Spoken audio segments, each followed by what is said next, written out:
Hi, welcome back guys. This is your friend, Parallel Deku. Back with another fanfiction. This is the movie of What If Dabi Doesn't Join League of Villains? Now before starting, please give this video a like. And subscribe to the channel if you want more videos like this. Now let's get into the fanfic. The man's hand on Dabi's hip was what drove him over the edge. It was a business negotiation of sorts, but honestly Dabi couldn't remember what the hell they were negotiating about. And then the man had taken a step closer, put his hand on Dabi's hip and Dabi snarled, ignoring the way it pulled on his staples. He wrapped a hand around the man's wrist, let his palm heat up hot enough to sear flesh but restrained his flames and hissed, "Don't get familiar." The man yanked his hand away and stumbled out of the alley. Dabi watched him go with disinterest, then frowned and turned to walk off in the opposite direction. He walked for a while, with no distinct location in mind, walked even as night fell. He passed by a TV blaring yet another news story about Stain's incarceration, and he rolled his eyes. The world needed to either get over that or take a deeper look into it, examine Stain's motives and consider that maybe the guy was FING right. Dabi knew all about false heroes. He clenched his fists at the thought, veering into an alley to steady his breathing. It had been 7 FNG years. Dabi needed to get a grip. "Ah, there you are," purred an oddly familiar voice, and Dabi's stomach plummeted. He knew he should have incinerated that freak when he had the chance. The man from earlier in the evening was back, this time with several buddies. He clutched his burned wrist to his chest and grinned, manic and unsettling as his cronies advanced. In seconds, Dabi was surrounded on all sides, with no escape. Shoto sighed, scrubbing a hand down his face. It was so FING late, and he just wanted to go to bed, but he'd returned from patrol to find that he had too much paperwork to finish to justify putting it off any longer. So, with a heavy sigh, he trudged back to UA and back to his office to gather up his files and put them in UA's very heavy-duty, very heavily guarded records room. Shoto was just about to put away a file on property damage Bakugu when UA's security alarms started blaring, announcing a security breach. Shoto, file forgotten, jumped to his feet and raced out of the record room to see what the problem was. A kid, having obviously been assaulted and beaten unconscious and then dropped on UA's doorstep was not what Shoto was expecting. Shoto recognized the kid's face from some of the police reports he'd been investigating recently, but he'd never actually found the kid. There was a sticky note taped to the kid's forehead, informing them that apparently the kid had been found in an alley, imploring them to help.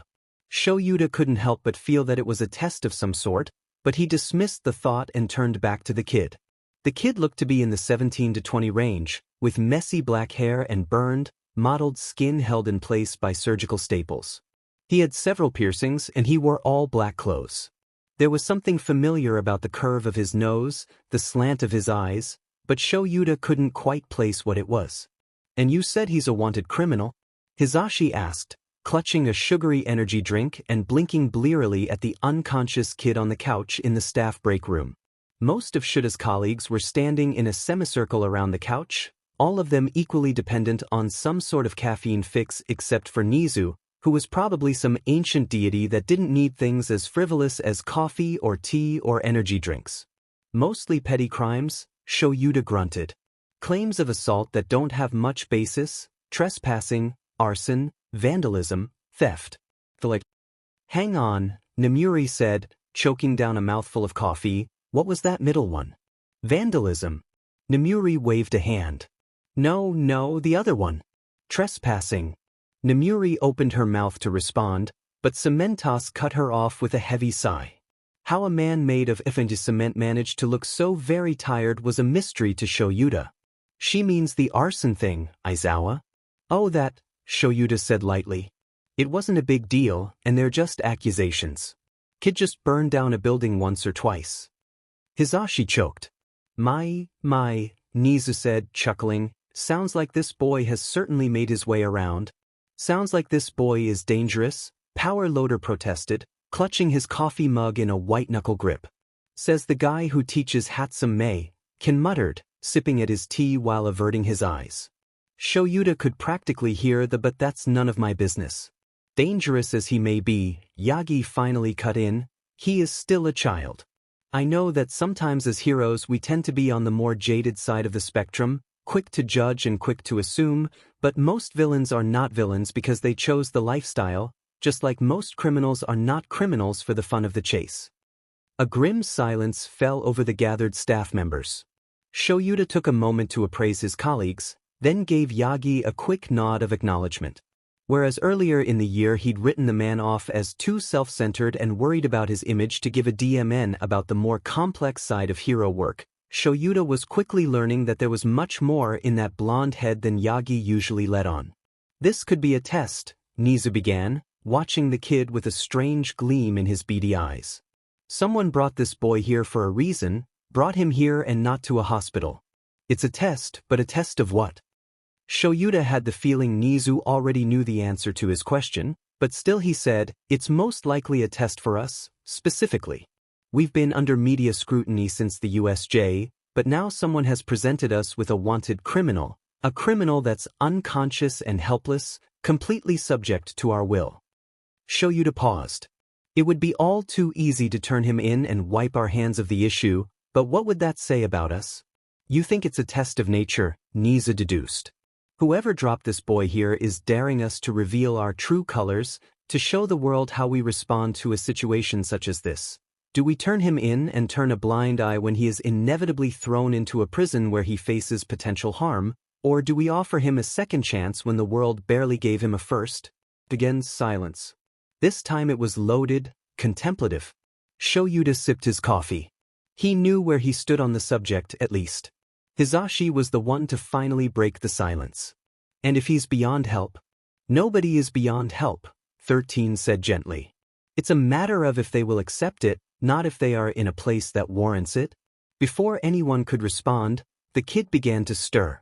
The gathered teachers and faculty watched the kid blink up at the ceiling for several long moments before finally turning to give them a lazy, languid stare.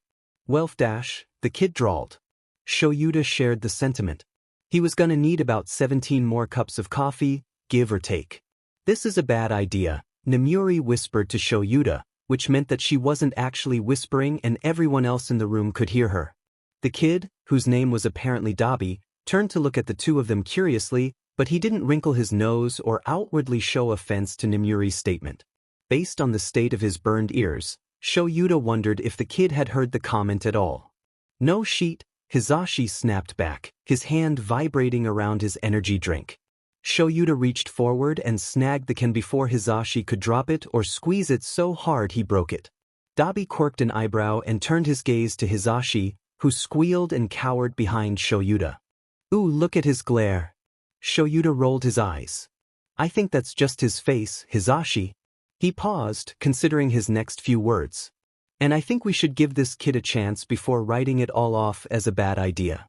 Things are usually a bit more complex than good and bad or black and white, after all. Namuri frowned. I hate it when you're right.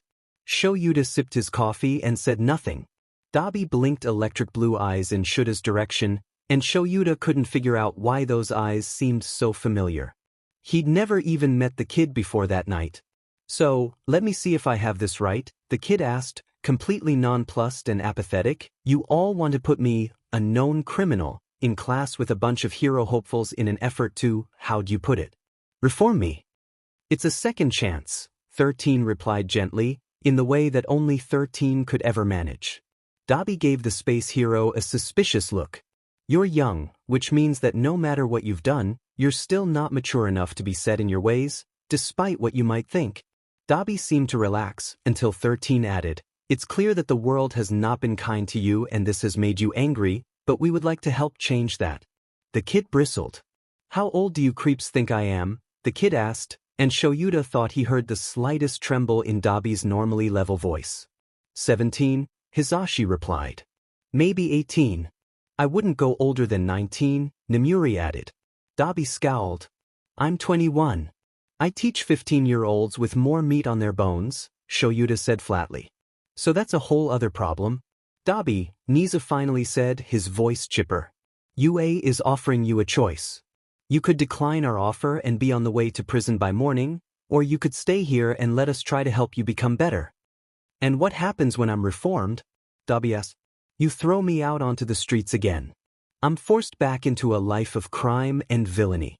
God, we all know I'll just bust out of prison. Why not cut out the middleman and just let me go? First of all, Shoyuta said, I wouldn't let you go anywhere in the state you're in right now, bruised to hell and probably bleeding somewhere.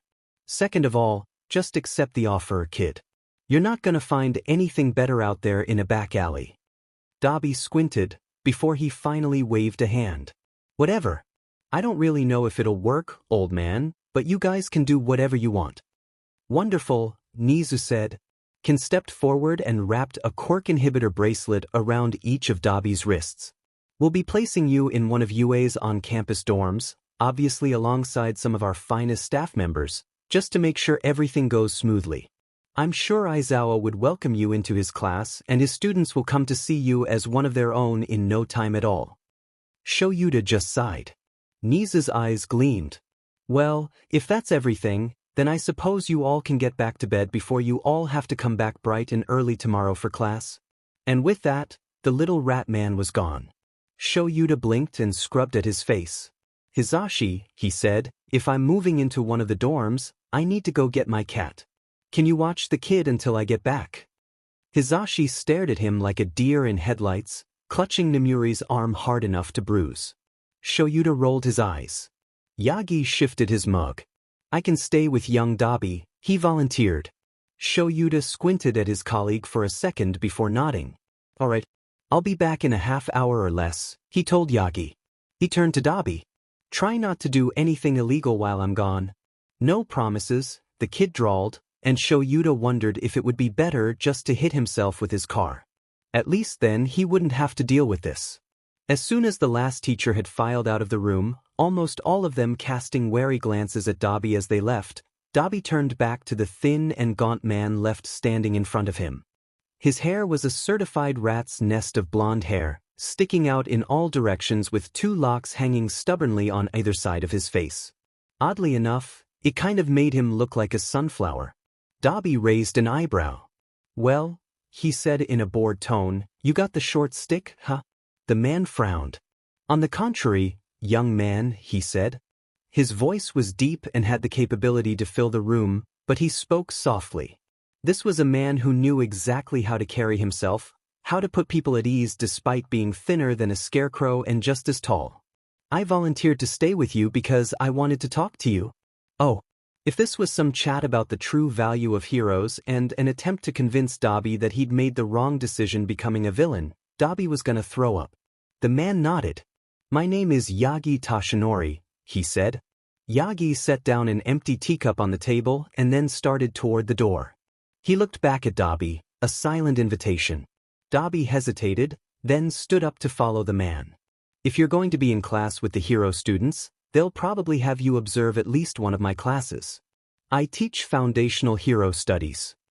How boring, Dabi mused. He held up wrists, showing off his quirk inhibitor bracelets. I doubt I'll get to participate. I imagine you're correct, Yagi agreed, and Dabi realized that the man was probably leading him to the dorms. But you'd probably be able to join in our more traditional lessons, and you'll still be my student. I like to get to know my students. Dabi wrinkled his nose at the thought of being a student in a hero school. Yagi stopped next to a bench somewhere outside on campus and sat down. He looked up at Dabi, another invitation. Dabi stuffed his hands in his pockets and sat down on the bench, careful to leave as much space between the two of them as possible. Yagi smiled softly. Do you have a favorite color? He asked. Dabi blinked. What? He asked.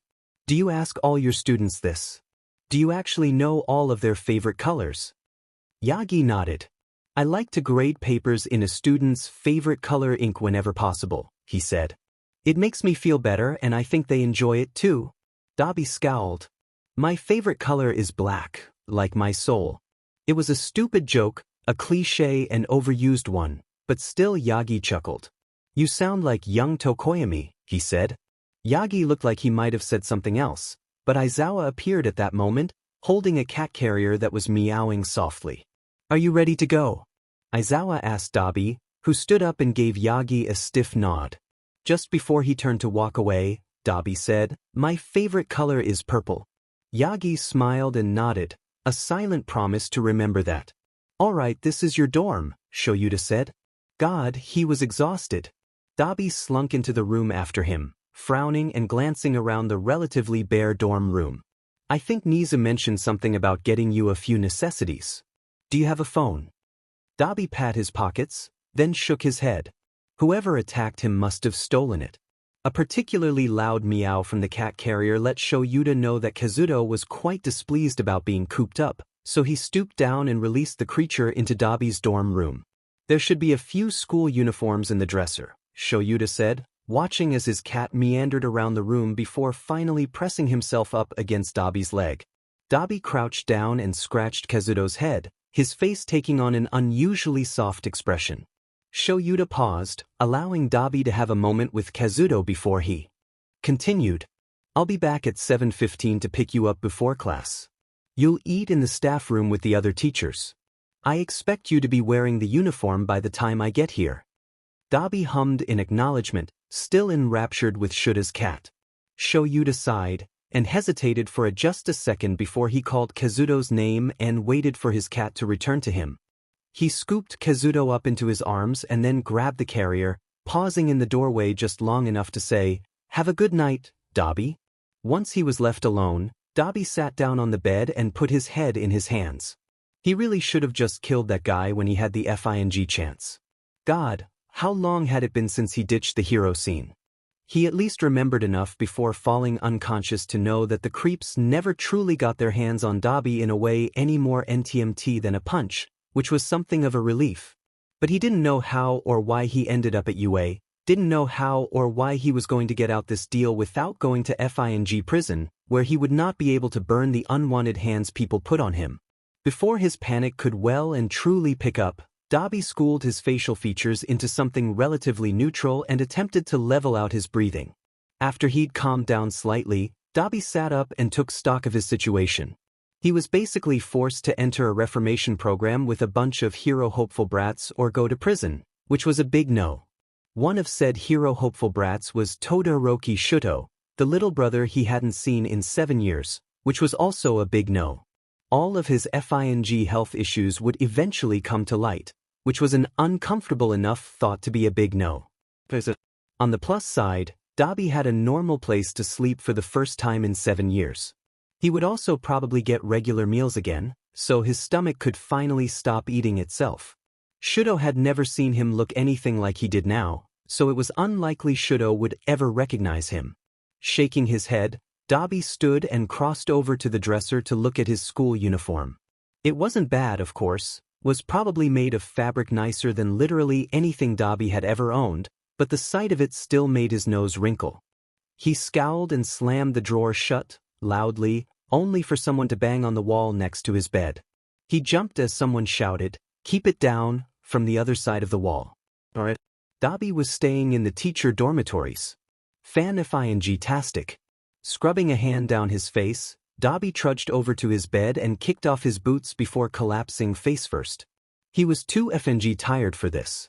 Aizawa's cat was FANG fantastic. The animal had followed Aizawa over to Dabi's door when the man went to pick up Dabi for breakfast, and immediately made itself at home in Dabi's arms when he bent down and picked it up. Dabi stroked the animal's back, entranced, and felt more pleased than he had in all of his 21 years of life. "What's its name?" Dabi asked, walking beside Aizawa as the man led him back across campus to the staff room. Aizawa grunted and glanced over, making sure his cat was still satisfied in Dabi's arms. "Kazuto," he replied lowly. "I don't know why he likes you so much, he's usually not this friendly." "I run hot," Dabi replied, shrugging and murmuring an apology when the motion disturbed Kazuto's slumber.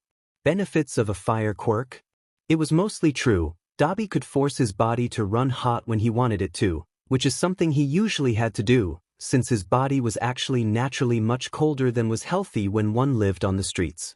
Side effects of a body made for an ice quirk, Dabi supposed. Aizawa blinked and turned to face forward again. "Well, that explains the arson." Dabi hummed and continued to pet Kazuto, completely blissed out. Back before he'd run away, he used to love all things soft, and Aizawa's orange cat was just about the softest thing Dabi had ever felt. I wasn't expecting you to be much of a cat person, Aizawa said, holding the door open for Dabi and Kazuto. Dabi grunted. I relate to cats, he said, mostly because they have a particular need to create chaos and also they seem like they could commune with shadow demons if they wanted to. Aizawa faltered for a moment before he quickly fell into step with Dabi again. I'm joking, Dabi said dryly. I just like how soft they are. Aizawa was clearly even more off-kilter after that remark, an observation that Dabi secretly took a great deal of enjoyment from. Every time he revealed another detail that made him seem just a little bit more like an actual human being and not a dumpster goblin, every teacher at UA seemed to choke on their own assumptions and Dabi was living for it. Aizawa slid open the door to the staff room and walked in before Dabi. Almost every teacher gaped at the sight of Dabi holding Kazuto, apart from Yagi, who merely smiled thinly at the two of them and gave them a nodded greeting over the lip of his mug. Present Mike openly stared as Dabi and Aizawa passed, spluttering. Close your mouth, Aizawa chided, filling a mug with coffee while Dabi sat down at the table in the staff room. You'll catch flies. But, Present Mike protested, gesturing mutely to where Dabi continued to pet the cat with a completely apathetic expression on his face. You never let people pet your cat. No, I don't let you pet my cat, Aizawa replied, sipping at his coffee and watching blandly as Present Mike gestured wildly. But that's because Kazuto doesn't like you. Midnight walked by Present Mike, patting him on the shoulder and making an expression that looked as though Present Mike had fought and lost a noble war. It's okay, she said sagely. Kazuto doesn't like me either. That's because you two are FNG insane, Power Loader said, dumping several packets of sugar into what could have been milk from how pale his coffee was. There any actual coffee in that cup? Dabi grunted with distaste. He didn't like coffee and his stomach never let him digest it without retching, but even he could tell that whatever Power Loader was about to put in his mouth would be truly horrible. There any actual meat on your bones? Power Loader shot back, instantly, then went rigid throughout his entire body. A hush fell over the entire room, but Aizawa snorted and rolled his eyes. Probably not, Dabi conceded, petting Kazuto and staring directly into Power Loader's eyes with the gaze of a man who had met God and wasn't impressed. I think you just went toe-to-toe with the Angel of Death, Ectoplasm whispered in Power Loader's ear, but the room was quiet enough that Dabi heard it anyway. And lived, Hound Dog added. Dabi slowly raised a single, unimpressed eyebrow. As if to punctuate his expression, Kazuto let out a disdainful meow and yawned in Power Loader's direction. All three of the heroes across from him shuddered and averted their eyes. Dabi glanced over at Aizawa and Yagi. Yagi looked to be stifling his laughter by pretending to cough, while Aizawa just rolled his eyes again. Dabi saluted them and reached for a bagel, watching Midnight carefully catalog his every move even as he took a bite of said bagel and resumed petting the cat on his lap. She quirked an eyebrow at him. Present Mike leaned over and whispered something in her ear, and her eyes started to twinkle with a glint of mischief. Dabi chewed his bagel slowly, waiting for her to act on whatever Present Mike had just told her. Oh, Dabi, she said, her voice thick and sultry. Someone behind Dabi choked on their breakfast, and Dabi figured they knew what was coming. He was pretty sure he did too, but he didn't really care. Midnight shifted herself so that her curves were shown off in a very obscene way. Dabi saw Present Mike flush all the way up to his ears, sitting behind Midnight. Yeah. Dabi grunted, swallowing another mouthful of bagel. Midnight reached around for her arm with her cherry-red nails, and Dabi finally put the pieces together. This was her technique, the flirt she used with most male villains before she used her quirk to knock them out. Dabi sighed, discreetly reaching into the pocket of his uniform jacket for the sickness mask he'd shoved in there before he'd left his dorm. Midnight drawled something vulgar as Dabi slipped the mask around his ears and tugged it up over his nose, all the while petting the still-sleeping Kazuto. Hey, where'd you get the mask? Present Mike asked as Midnight pouted. My pocket, Dabi replied. Midnight turned to Present Mike. I thought you said you were sure he'd fall for it. Present Mike opened his mouth to reply, but Dabi cut him off. Midnight, with no due respect, I'm very gay and I really don't find you attractive. Points for trying, but you're barking up the wrong tree.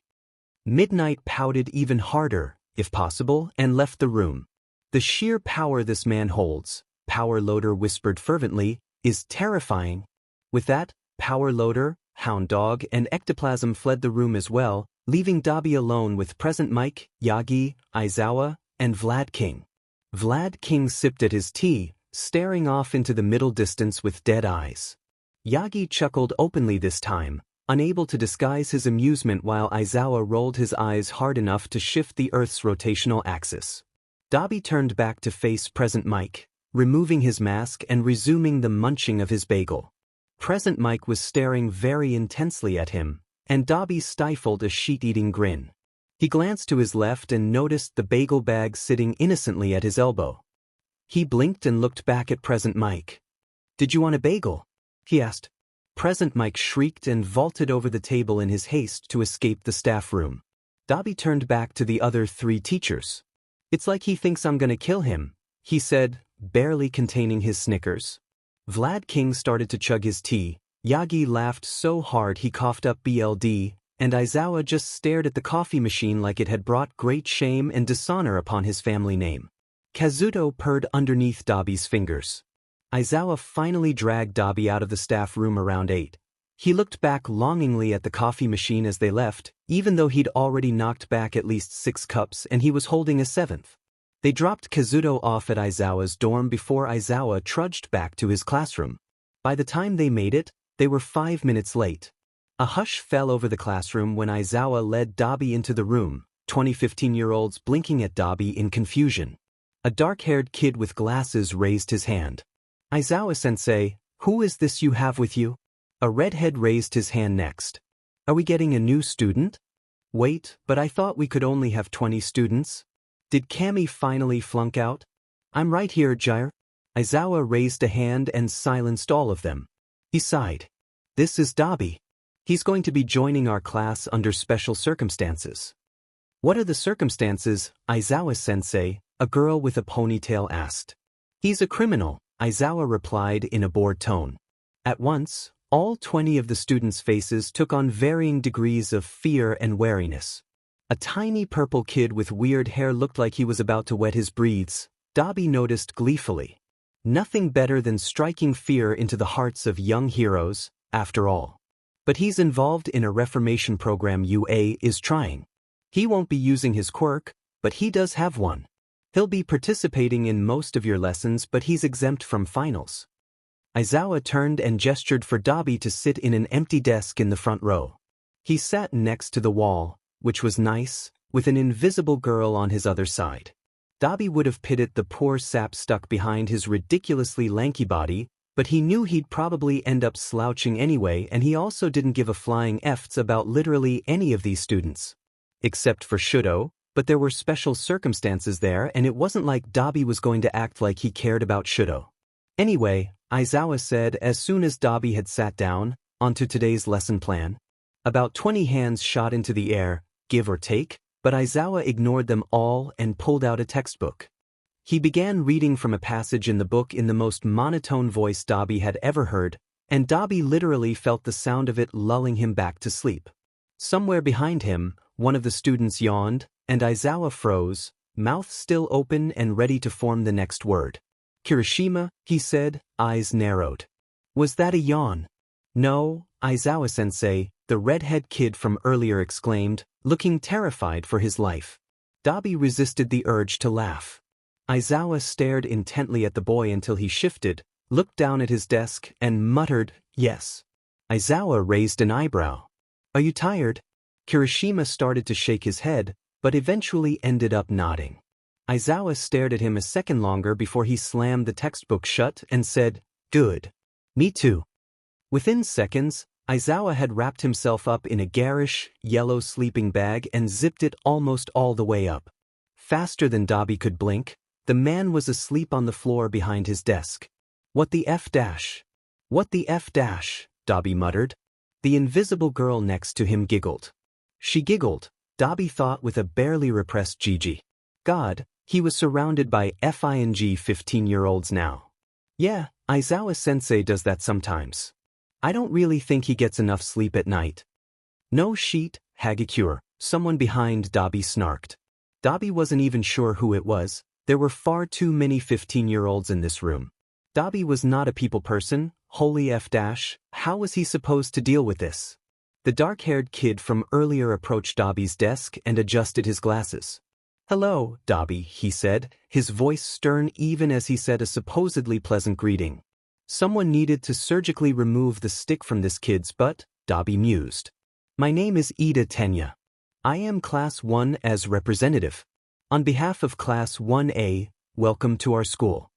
Dabi sniffed, and noticed that in the time Ida had been speaking, the rest of the class had stood up and gathered around Dabi's desk in a vaguely threatening semicircle. Well, all apart from some kid with ash blonde hair that was just glaring out the window like the entire goddamn world had spit in his breakfast. Shoto was standing next to a green-haired kid who was clutching a notebook like his life depended on it. Ida shifted in front of Dabi, who lazily brought his gaze back over to the boy. He looked familiar, like he might have been a pro-hero, but that wasn't possible. Maybe he was related to one. Whatever. "Oh, sorry, did you say something?" Someone in the crowd choked while someone else snickered. Ida looked affronted. "You're a criminal," some blonde kid asked. "What kind of crimes did you do?" "Kaminari, you can't just ask that," a girl with earphone jacks attached to her ears hissed, elbowing the boy in the ribs. Dabi waved a hand. "I mean, who's stopping him?" Kaminari grinned and elbowed the girl right back. "See, Jairu, you're the only one who's offended by that question." Jairu just rolled her eyes. "Aizawa-sensei said you have a quirk?" the green boy asked. "Can I ask what it is?" "I mean, you don't have to tell me of course, 'cause I'm just some random kid even though I guess we are classmates now, but still I'm just curious and I guess it's probably considered personal information so you don't have to tell me if you don't want to. Midoriya," Shoto said, "you're rambling again." Midoriya blinked. Sorry. To Dabi, he said, "I do that sometimes." "He means all the time," Kirishima corrected, causing Midoriya to flush all the way to the tips of his ears. Dabi blinked slowly. "I stopped listening 5 minutes ago." He paused. "Give or take?" "But we weren't even talking to you 5 minutes ago," a girl with brown hair said, tugging on the ends of her fingertips nervously. And the class fell silent again. "I'm terrified," Kaminari stage whispered to the tall guy standing next to him, "but it's mostly because this guy is effortlessly cooler than I could ever hope to be." The guy snorted and shoved Kaminari. "So, if you're a criminal, does that make you a bad boy?" the weird purple kid asked. His lisp was annoying. "Do you get lots of girls?" Dabi frowned. He didn't do anything for a long moment, merely stared at the kid with enough intent to see directly into the kid's pathetic excuse of a soul. Finally, he said, "Don't talk to me." Honest to God, the kid burst into tears on the spot. "Where are you even taking me?" Dabi asked, masking the curiosity in his voice to make it sound like he couldn't care either way. It wasn't a complete lie, he really didn't care where these heroes put him or what they did with him, he just liked to know things. "Recovery girl," Aizawa grunted, face buried in his capture weapon. "She wants to check up on you after last night?" "Right. That." Honestly, Dabi had barely remembered the assault by the time he met Kazuto, and it didn't really hurt him, since he'd developed a concerningly high pain tolerance during his time on the street. It was hard not to, when your skin was held in place by staples that shifted at even the slightest of movements. Dabi could remember the early days, staggering from rundown hovel to rundown hovel every few days when he felt like his skin was burning off even at that moment, and he couldn't hear anything over the ringing in his ears. He had adjusted, eventually, learned to watch people when they spoke so he could lip-read anything he didn't pick up, and he learned to ignore the pain until it felt more like a dull, constant itch. But he still remembered the early days, no matter how long he'd been adapted to his new life.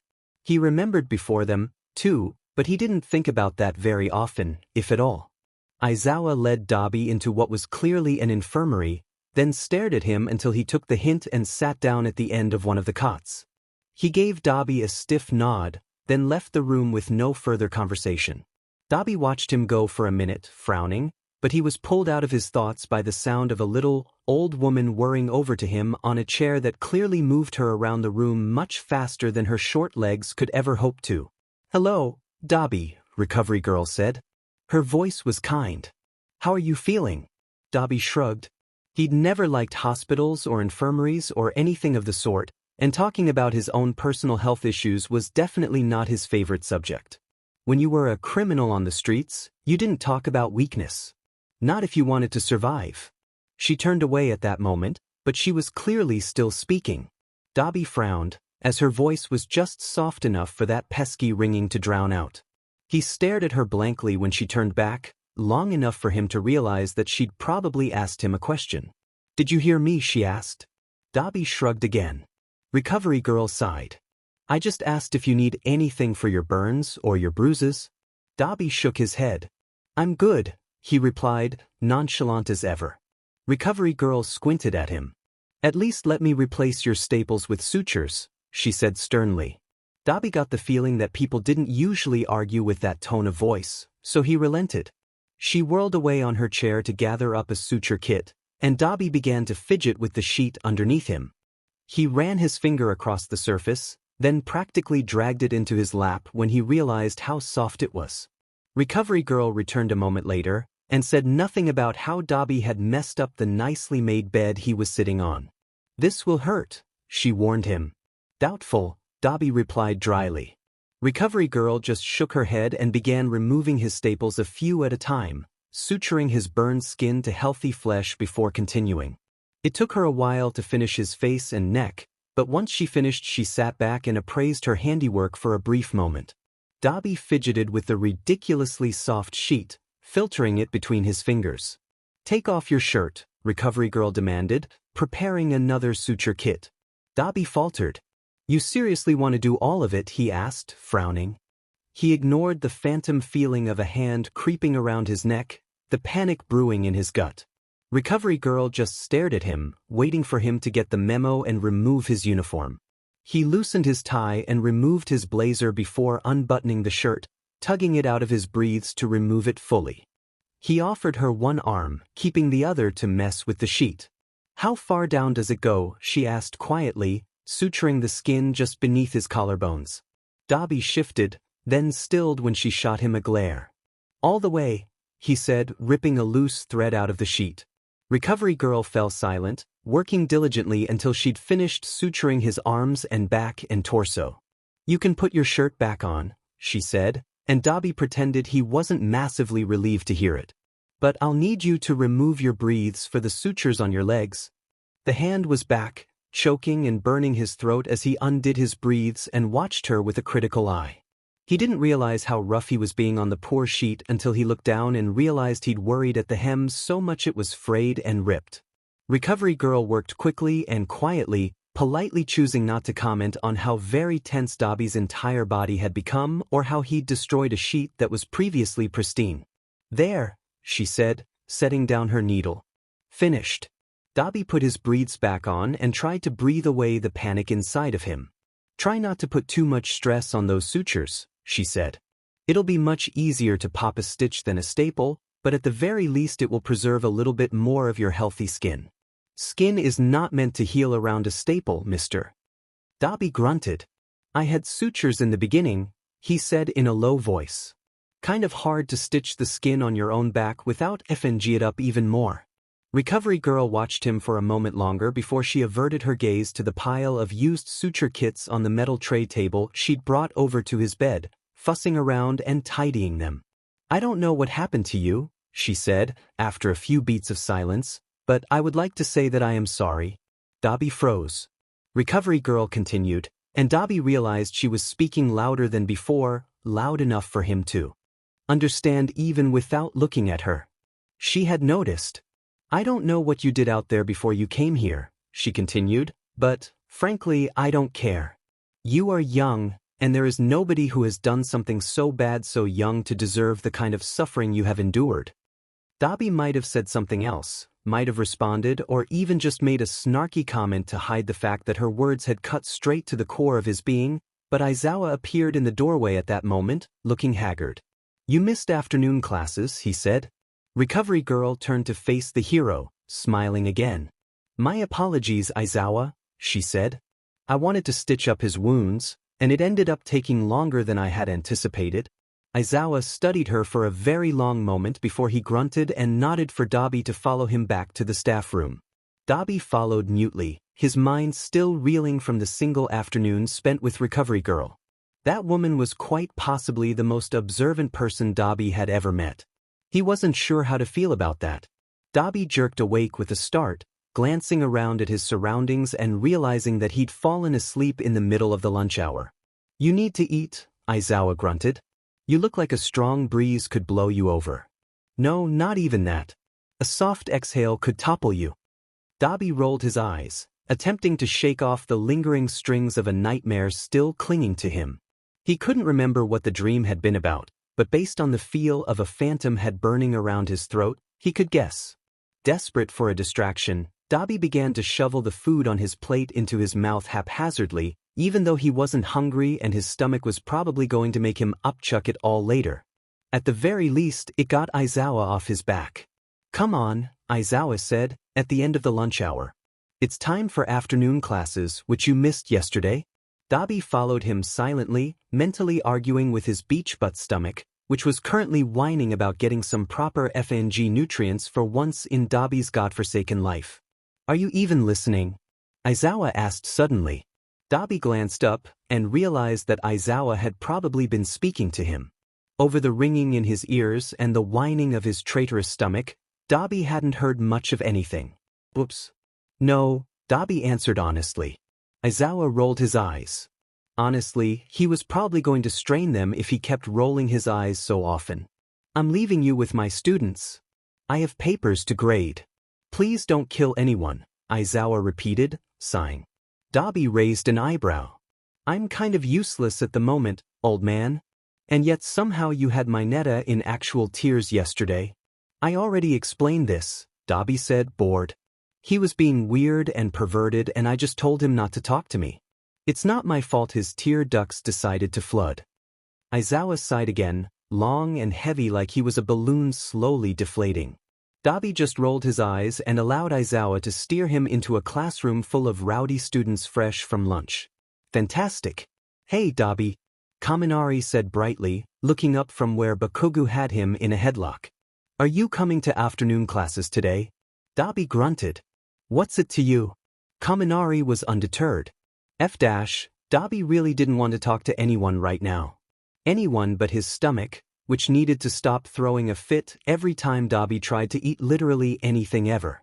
"I dunno, you're cool and also you missed afternoon classes yesterday, so we weren't sure if you were just exempt from those or something."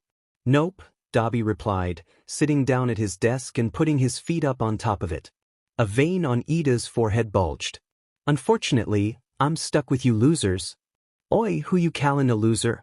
Bakugo snapped, releasing his hold on Kaminari to stalk angrily over to Dabi's desk. Dabi glanced up at him through half-lidded eyes, practically oozing apathy. "You," he said flatly. Bakugo looked like he was about to fly off the goddamn handle when a teacher walked in and the class fell silent. Dabi averted his gaze out the window and let the ringing in his ears overpower the teacher's voice. God, this whole reformation thing was boring.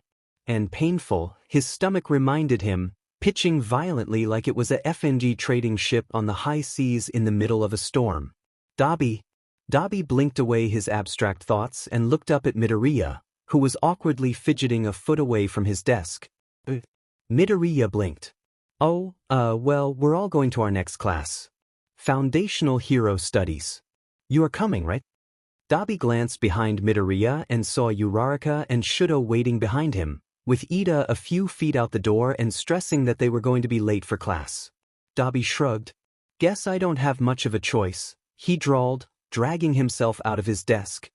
He stood up and immediately faltered, grabbing onto the desk as his vision momentarily blacked out and his knees turned to jelly. Curse his city quirk and his stomach and his father for making him live this miserable life, Dabi thought, swallowing down the wave of nausea. "Dabi, are you all right?" Midoriya asked. Dabi waved a hand, pushing himself back to his feet. He followed the other 4 students as they started out the door and down the hall toward the next class, wondering if he'd even be able to contain the contents of his stomach long enough to get there. On the bright side, it was Yagi's class.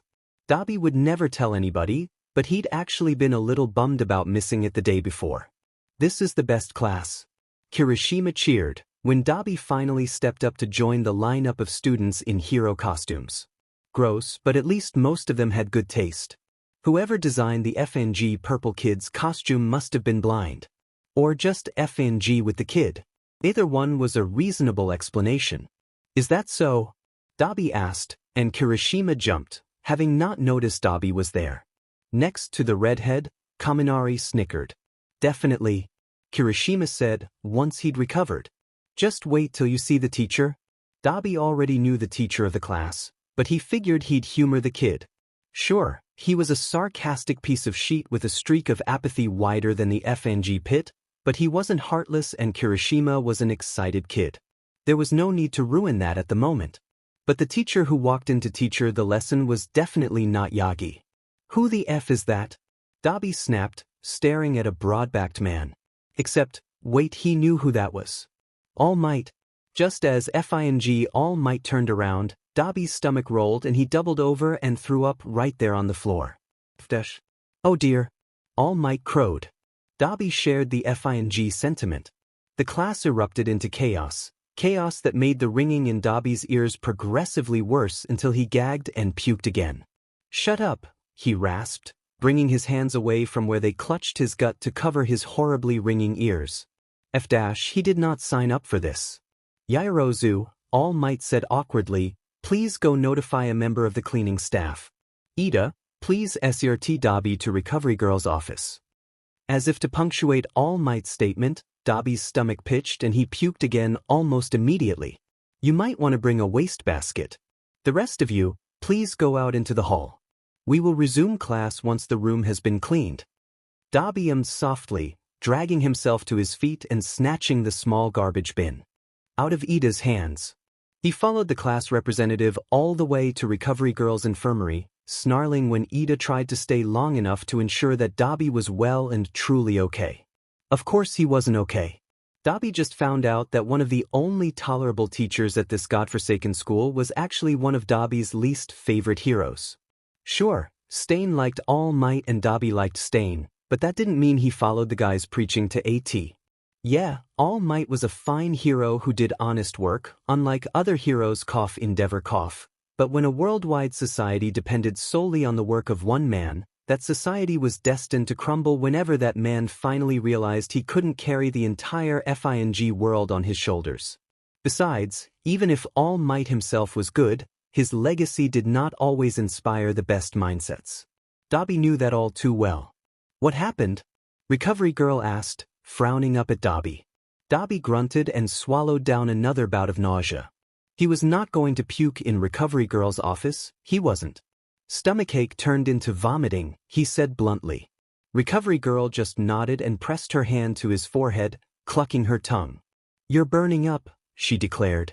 She whisked herself away on the chair, only to return seconds later with 2 ice packs in her hands. She pressed one into Dabi's open palm, and placed the other one against Dabi's clammy forehead.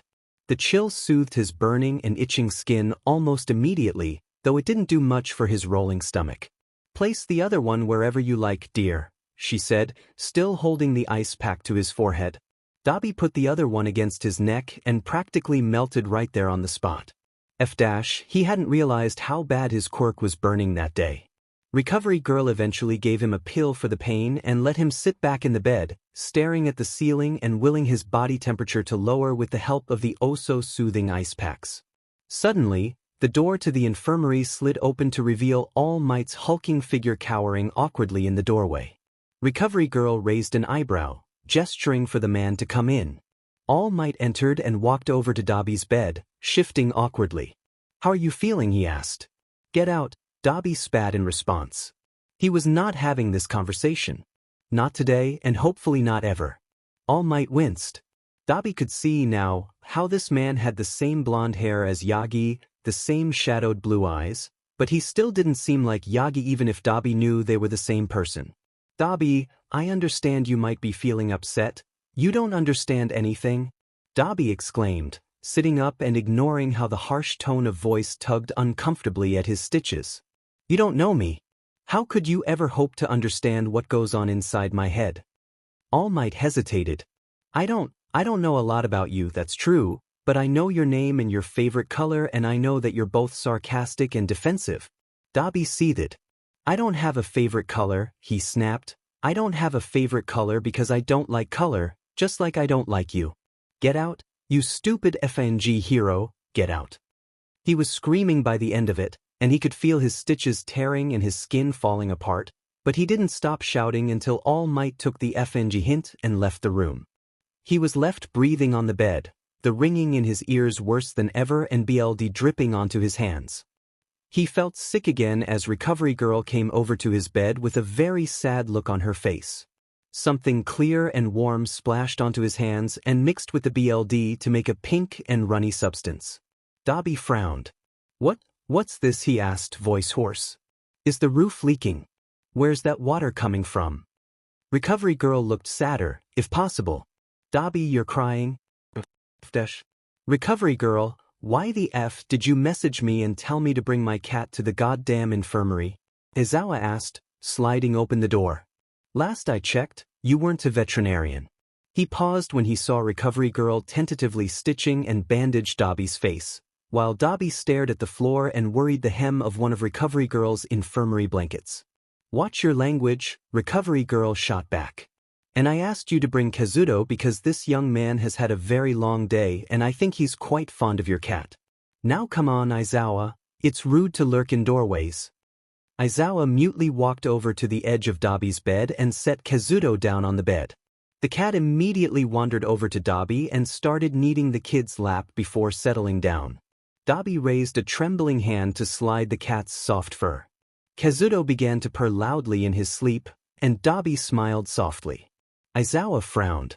Recovery Girl finished tying off the last suture and pushed away from Dabi's bed, gesturing for Aizawa to join her over by the desk. I've noticed, she started, that he likes to fidget with soft things when he is upset. I thought it might help. Apologies if it was an inconvenience, Aizawa. It's fine, Aizawa replied, still watching Dabi. The kid was staring off into space even as he stroked Kazuto's back, the motion repetitive enough that Aizawa could tell Dabi's fingertips would go numb if he kept going like that. What happened? He was fine when I dropped him off at class after lunch. He met All Might, Recovery Girl replied. I don't know what happened to this boy in past, I don't know who he used to be, but I can tell that somebody hurt him, young enough for it to be ingrained into the very workings of his soul. Aizawa hummed, watching as Dabi picked up Kazuto very carefully and buried his face in the cat's soft fur. Kazuto didn't seem bothered, just blinked lazily at Dabi and bat at the kid's nose. Sorry, Dabi murmured to the cat, setting Kazuto back down on his lap. Kazuto stared at him until Dabi started petting him again. You can pick him up like that, if it helps, Aizawa said. He doesn't mind. Dabi blinked and nodded, bringing Kazuto up into his arms again and holding him close to his chest. I am a hero, Aizawa said quietly so that only Recovery Girl could hear, but if I ever find out who hurt this kid so bad, I'm going to kill them on sight. Recovery Girl just nodded. The next several weeks passed in a blur of lessons and avoiding All Might like the plague. By the time finals were over and the students were being shipped off to a training camp, Dabi was almost used to his new routine. It was all well and good until Dabi woke up on the morning the class was supposed to leave to find Aizawa standing outside his door expectantly. Why aren't you ready to leave? Aizawa grunted, as Kazuto wandered into the room and forced his way underneath Dabi's hand. Leave for what? Dabi slurred, still half asleep as he ran a hand down Kazuto's back. Kazuto purred, pleased with the attention. Dabi was beginning to realize that Kazuto was a rather needy cat, but he didn't really care. The camp, Aizawa replied, as if it were obvious. Dabi raised an eyebrow, then sighed. He probably should have seen that coming. Is Kazuto coming? Aizawa snorted, which was the only answer Dabi got. He whispered a quiet goodbye to the wonderful cat before Aizawa left the room, Kazuto on his heels, to let Dabi get dressed. They took a bus to the training camp, which wouldn't have been so bad if there weren't 20 excited 15-year-olds on said bus, chattering nonstop no matter how early it was. Dabi sat next to Aizawa, dozing lightly and staring out the window whenever the haze of his catnaps wore off. Aizawa-sensei. Aizawa grunted. Dabi turned around to see Yaoyorozu looking at Aizawa and glancing at Dabi out of the corner of her eyes every once in a while. How come Dabi is coming with us? Isn't he a criminal? Aizawa grunted again. God, this guy had next to no social graces. Then again, neither did Dabi. Yeah, he's a criminal, but he's also my responsibility and part of our class. There's not much he can do with the inhibitors on. You're all safe, don't worry. Yaoyorozu cast another worried glance in Dabi's direction before she resumed her conversation with Jairu, who was sitting next to her. Dabi sighed and turned back to the window, letting the passing landscape lull him back to sleep. Dabi frowned and squinted at the forest in front of them, then turned back to Aizawa. Are you seriously gonna make me go through that with the rest of them? Aizawa raised an eyebrow. You're a student, right? I get that, Dabi said, but I'm currently defenseless and that forest is dangerous. As if to punctuate his point, a loud crash sounded from within the forest, followed by the screams of several students. Aizawa's face shifted, like he hadn't thought about that before deciding to just send Dabi into the forest with nothing but his natural strength to defend himself. The thought was almost laughable. Dabi didn't have any natural strength, he was a FING limp noodle on legs. Point taken, Aizawa grumbled, gesturing for Dabi to follow him back toward whatever they were using to get to the camp without going through the forest. Dabi almost snickered. Is there a reason I'm being stationed up here with the kid? Dabi asked, wrinkling his nose and staring up at the starry sky. Someone has to make sure there's no perverts peeking, Aizawa replied, turning and leaving Dabi sitting up atop the wall with Koda. Koda frowned at him as Dabi gave him a lazy mock salute. Are you a hero student too? The kid asked. Dabi snorted. As if, I'd rather die, kid. The kid relaxed slightly, and the two of them fell into relative silence until they heard some sort of muttering getting closer and closer. Someone must have been climbing the wall, Dabi mused. Fantastic. Dabi wasn't even really surprised when Mineta made his way to the top of the wall, bleeding slightly from the scalp. Oh, it's you, he said dryly. Koda scowled. Before becoming a hero, you should learn to be a decent human being, he spat. Dabi grinned and reached forward, picking Mineta up by the top of his head and turning him around before dropping him back down the wall. He and Koda leaned over the edge of the wall to see Mineta laying, possibly dead, at the bottom of the wall, and silently straightened up again. That had to hurt, Koda said. Dabi shrugged, inspecting his fingernails. It's what he deserves. It was all going perfectly fine until the third day. Yeah, Dabi hated being at the FING camp with a bunch of twerps who wouldn't be able to cook even if Dabi smacked them upside the head with a hardcover copy of Cooking for Dummies, but at least nothing truly awful had happened. Well, at least until the third day, when everything went to hell in a handbasket. Dabi frowned and cursed under his breath, dusting grass off of his breathes and realizing that he'd fallen asleep during the last activity and had subsequently lost track of Aizawa. God, this camp was so FNG boring. If only I'd had the guts to kill that guy, he muttered mutinously. But no, for once in my life I had to spare him and look where that got me. Clearly, murder is the only way to go about things if this is what happens when you let people live. Couldn't agree more, said a voice Dabi didn't recognize, and all of the BLD in Dabi's body turned to ice. A hand wrapped around his throat, for fingers squeezing slightly with the pinky finger raised in the air. You're coming with us, Dabi? Dabi let the mysterious attacker lead him through the camp and into the forest, where more people were gathered, people Dabi didn't recognize, people who weren't supposed to be there. A teenage girl was there, wearing a school uniform and mumbling something about BLD, alongside a man in a strange mask, a ridiculously jacked guy, a guy in skin-tight black and white suit, a kid, some random lizard man, and a guy who looked to be made of mist. At the sight of the gathered group, Dabi's thought process went a little like this. That was Kurojari. Then this was the League of Villains.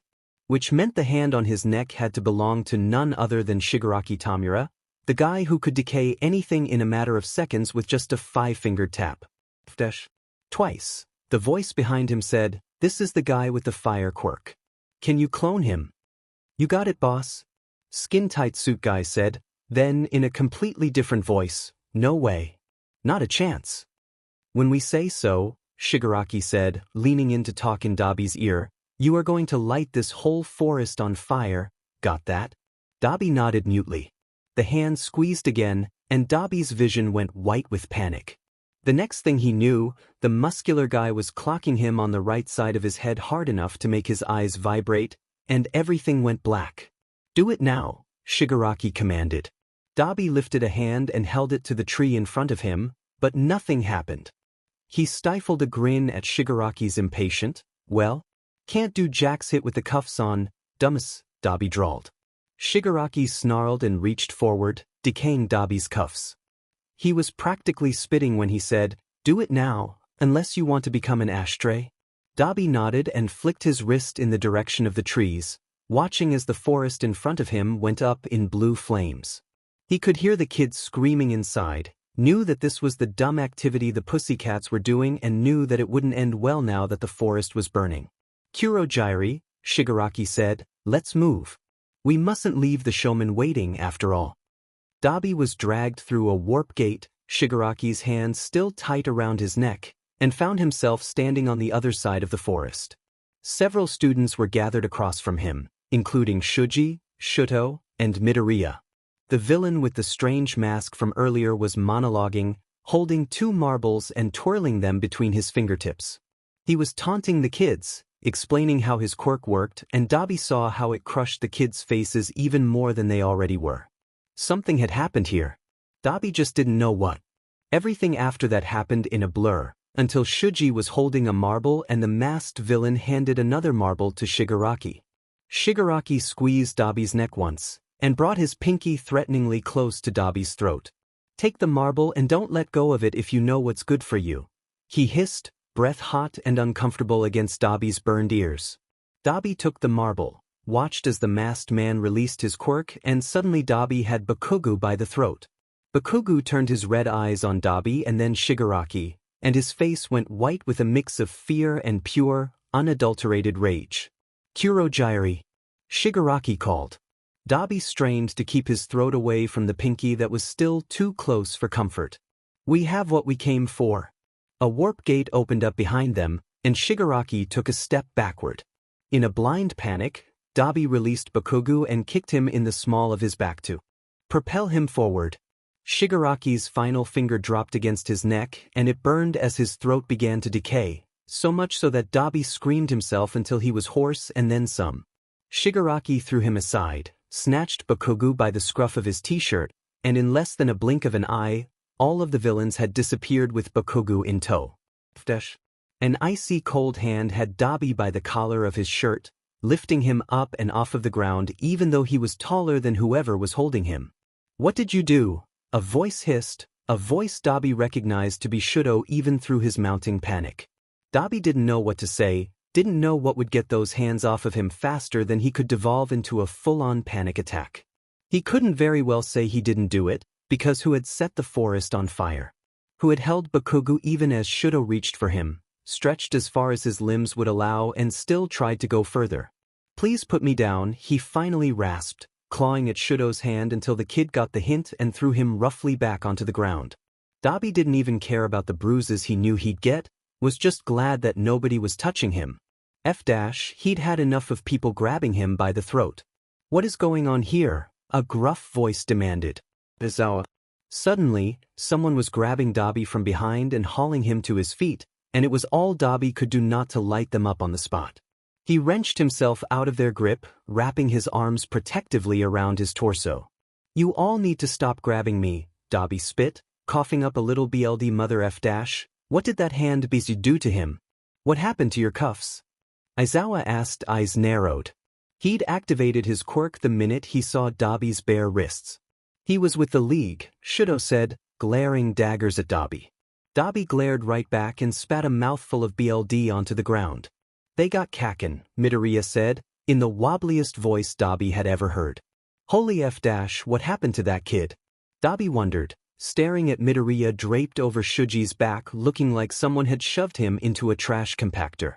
Shuji said nothing, staring at Dabi with something strange glittering in his eyes, like he'd seen something or knew something the other students didn't.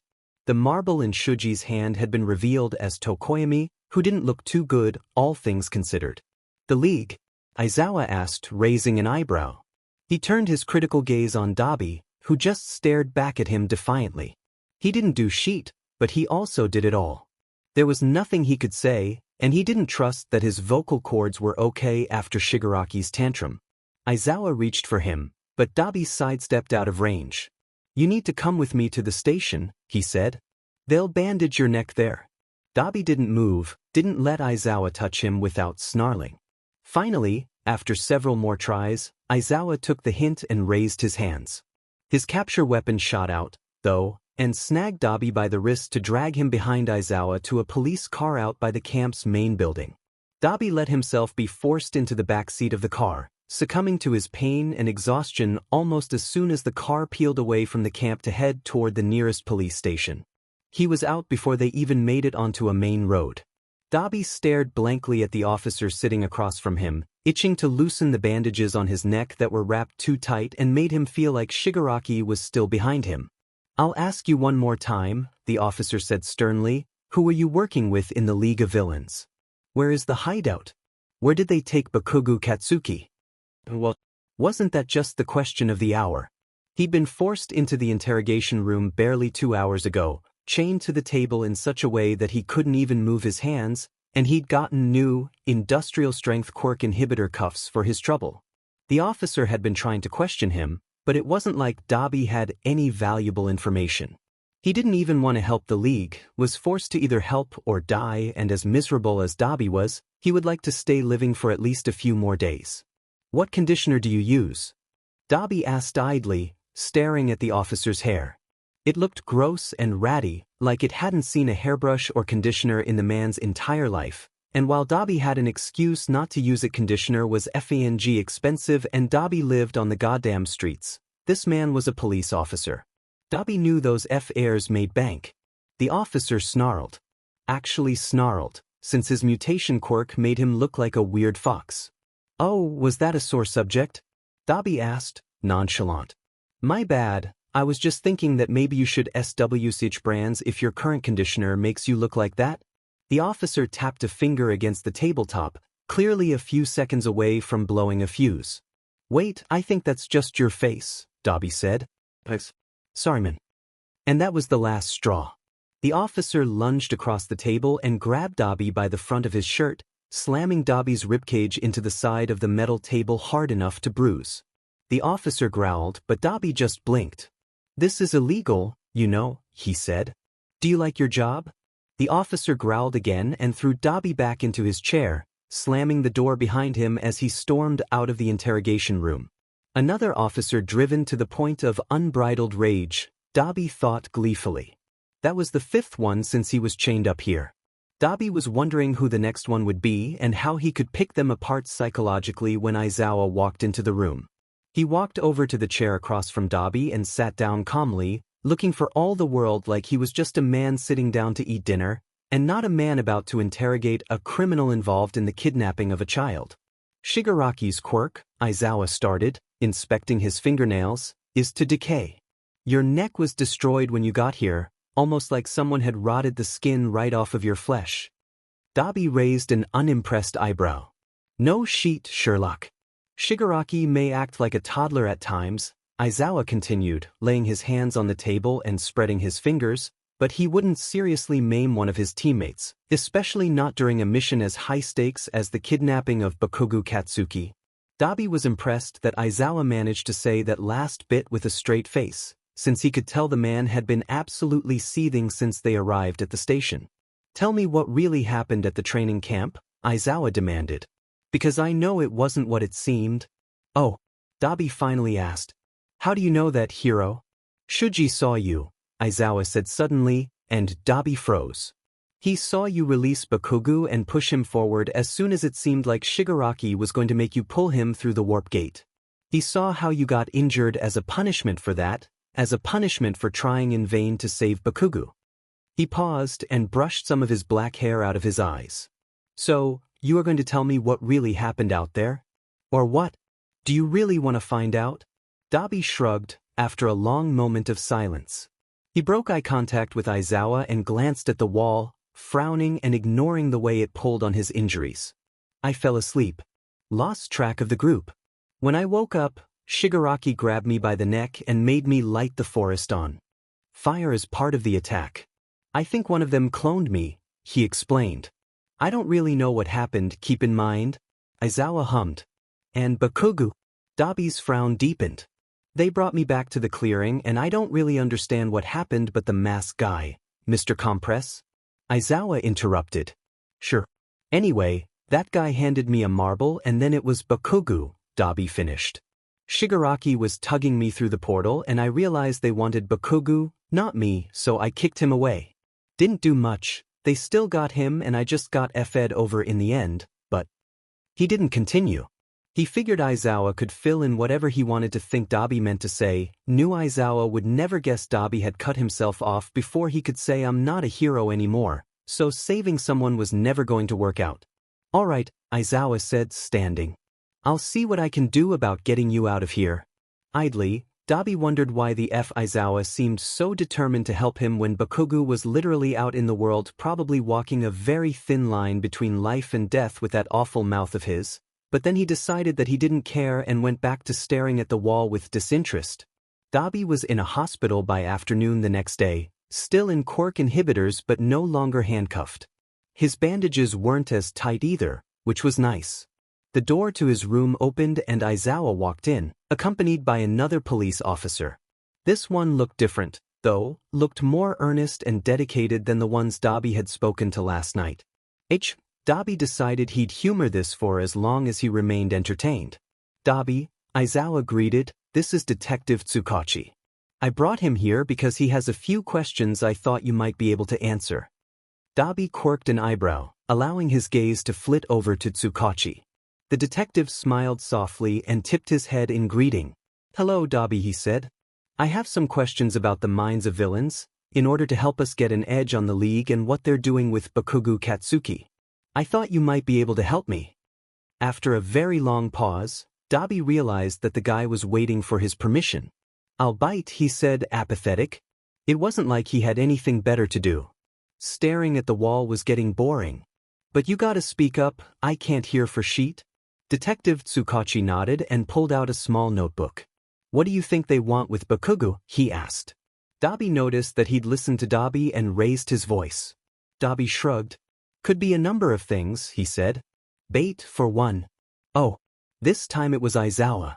Dabi rolled his eyes. Aren't you supposed to be smart? You're a teacher, for FS sake, Dabi criticized. It's obvious that this league wants All Might, and what's more important to All Might than his students? Innocent lives. Bakugu is bait. Bait for All Might.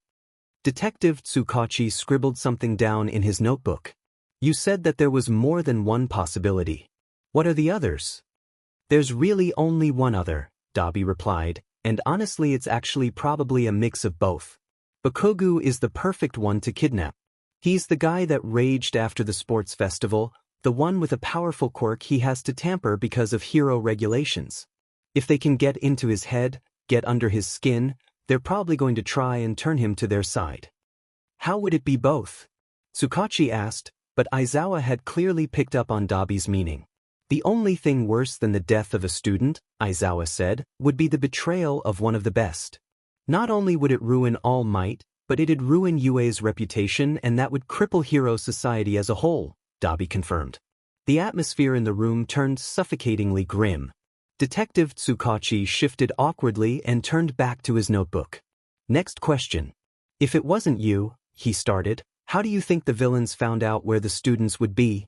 Dabi frowned, fiddling with the hem of his blanket. Isn't it obvious, he asked.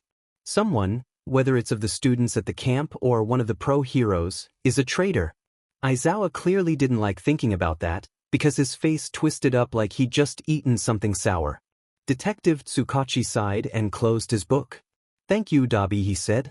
This is helpful. Aizawa followed him out of the room, still looking like he'd been force-fed a lemon, and Dabi turned back to stare at the wall again. Dabi's next visitor made him pause. Kirishima stood at the end of his bed, a fierce look of determination on his face even as he stared down at the blanket. Even though his hands and the lower half of his body were obscured by the footboard, Dabi could tell that Kirishima's fists were clenched tight enough to leave little cuts where his fingernails dug into skin. Then again, Kirishima's quirk was literally hardening, so maybe not. "Can I help you?" he asked. Kirishima was quiet for a very long moment, before he said, "Shuji told me what you did."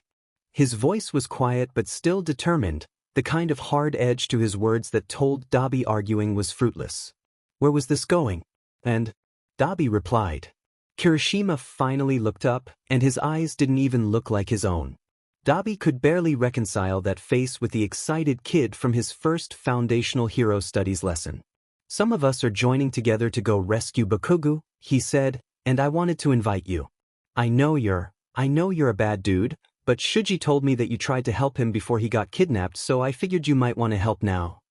Dabi fell silent for a couple moments, staring at Kirishima and trying to make sense of the look on his face. Finally, he asked, "And the pro-heroes have given you permission to do this?" Kirishima's face crumpled. "What's that matter? Since when have you cared whether or not the pro-heroes gave us permission to do something?" "You're right," Dabi said. "I don't give a flying F's about what pro-heroes say most of time. But sometimes I listen, kid, because sometimes they're right. Sometimes the things they say at least have a few good points." Kirishima scowled. It didn't look right on his face. Why does everyone keep saying that? We can't just sit here when Bakugo is facing who knows what kind of cruel fate with the League. Someone has to help. Dabi cut him off with a loud, "Hey." He paused, shifting uncomfortably when he realized how much yelling hurt his injury. "Someone is helping, Dums. The pro-heroes and the police force are doing everything in their power to get Bakugo out of there unscathed. Nobody ever won FANG war in a day, or whatever that saying is." Kirishima was clearly about to argue, but Dabi wasn't done. "You and your equally immature, inadequate and untrained buddies going in blind is not going to help anyone or anything. For all you know, the League could have an entire FING army of those creepy Nomu things and then it wouldn't be one UA student in trouble, it'd be 6. Kirishima glared at the floor, shaking with rage. "Look, kid," Dabi said, "I know what I'm talking about here. I know how the League thinks and I know how you think. Normally I'm all for a bit of good, old-fashioned rebellion, but this isn't just rebellion. This is suicide.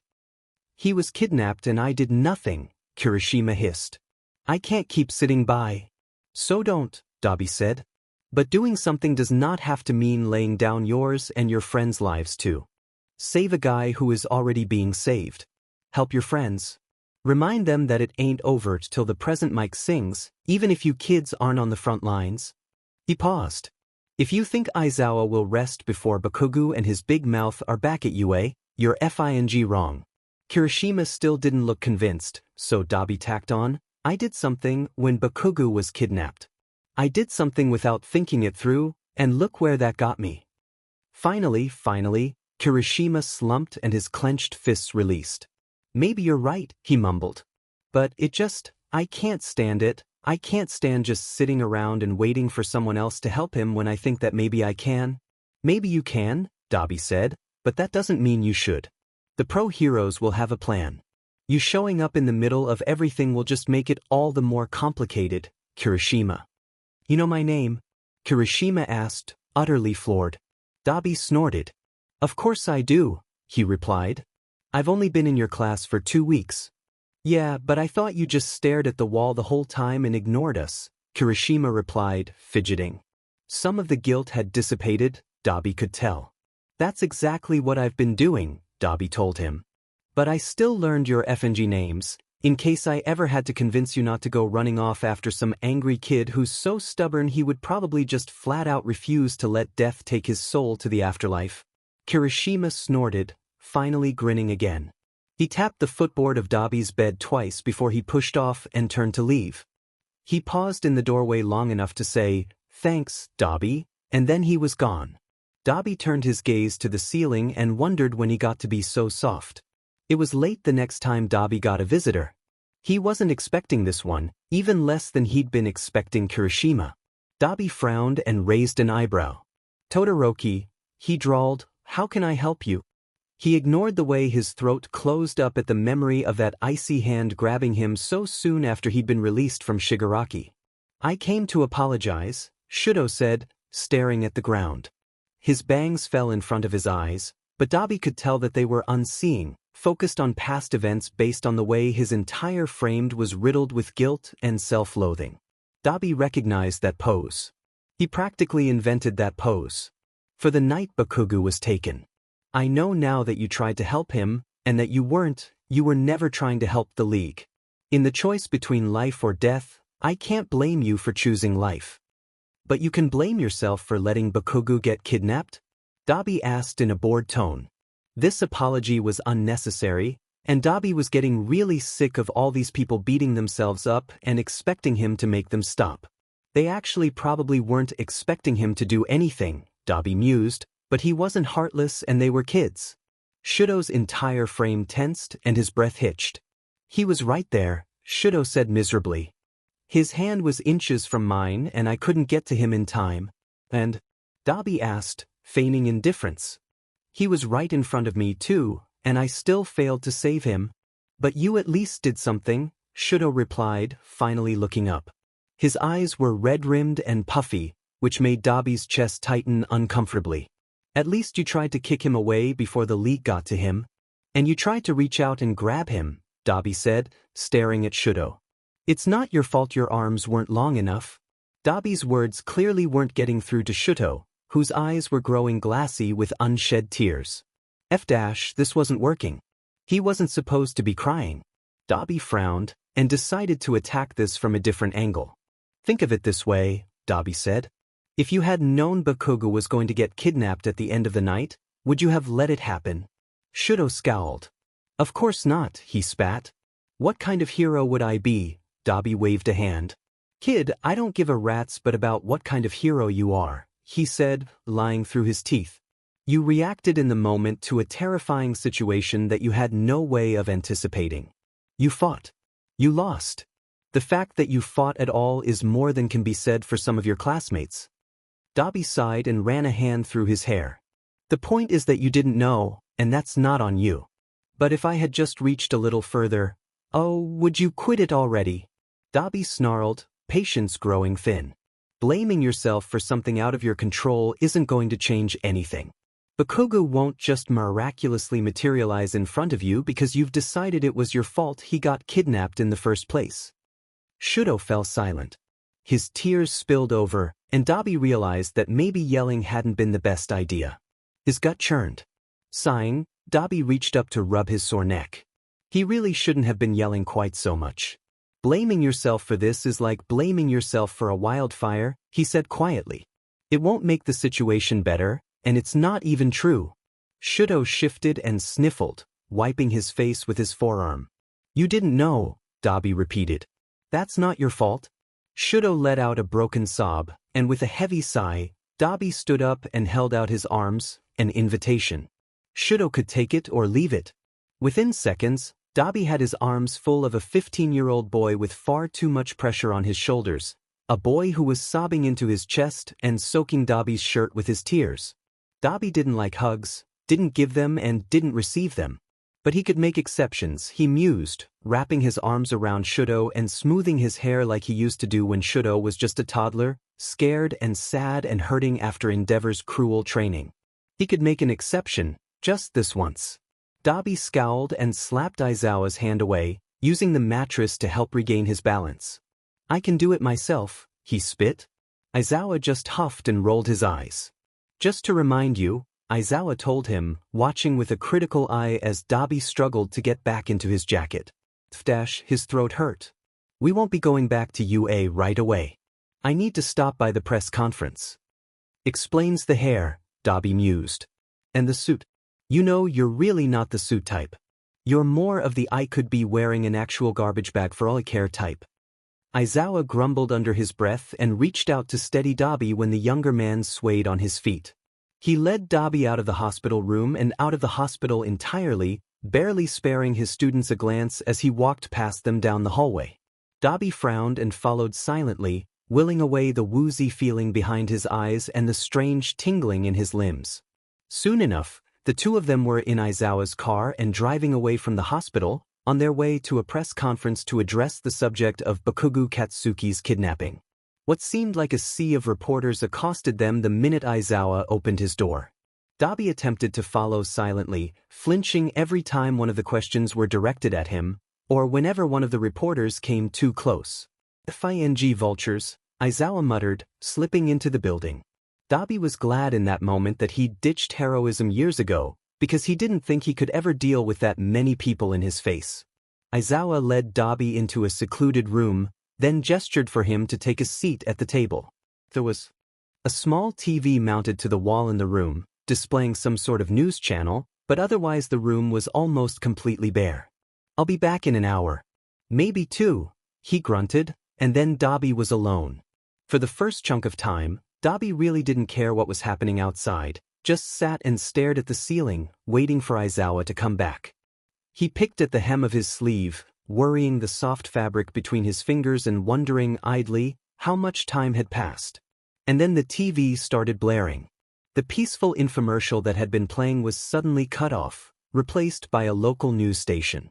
"Breaking news," the reporter said, "several pro-heroes have attacked what is believed to be the League of Villains hideout in search of kidnapped student Bakugo Katsuki. Reports say that at the same time, even more pro-heroes attacked a facility believed to be responsible for the ferocious Nomu creatures that attacked the USJ and Hosu City."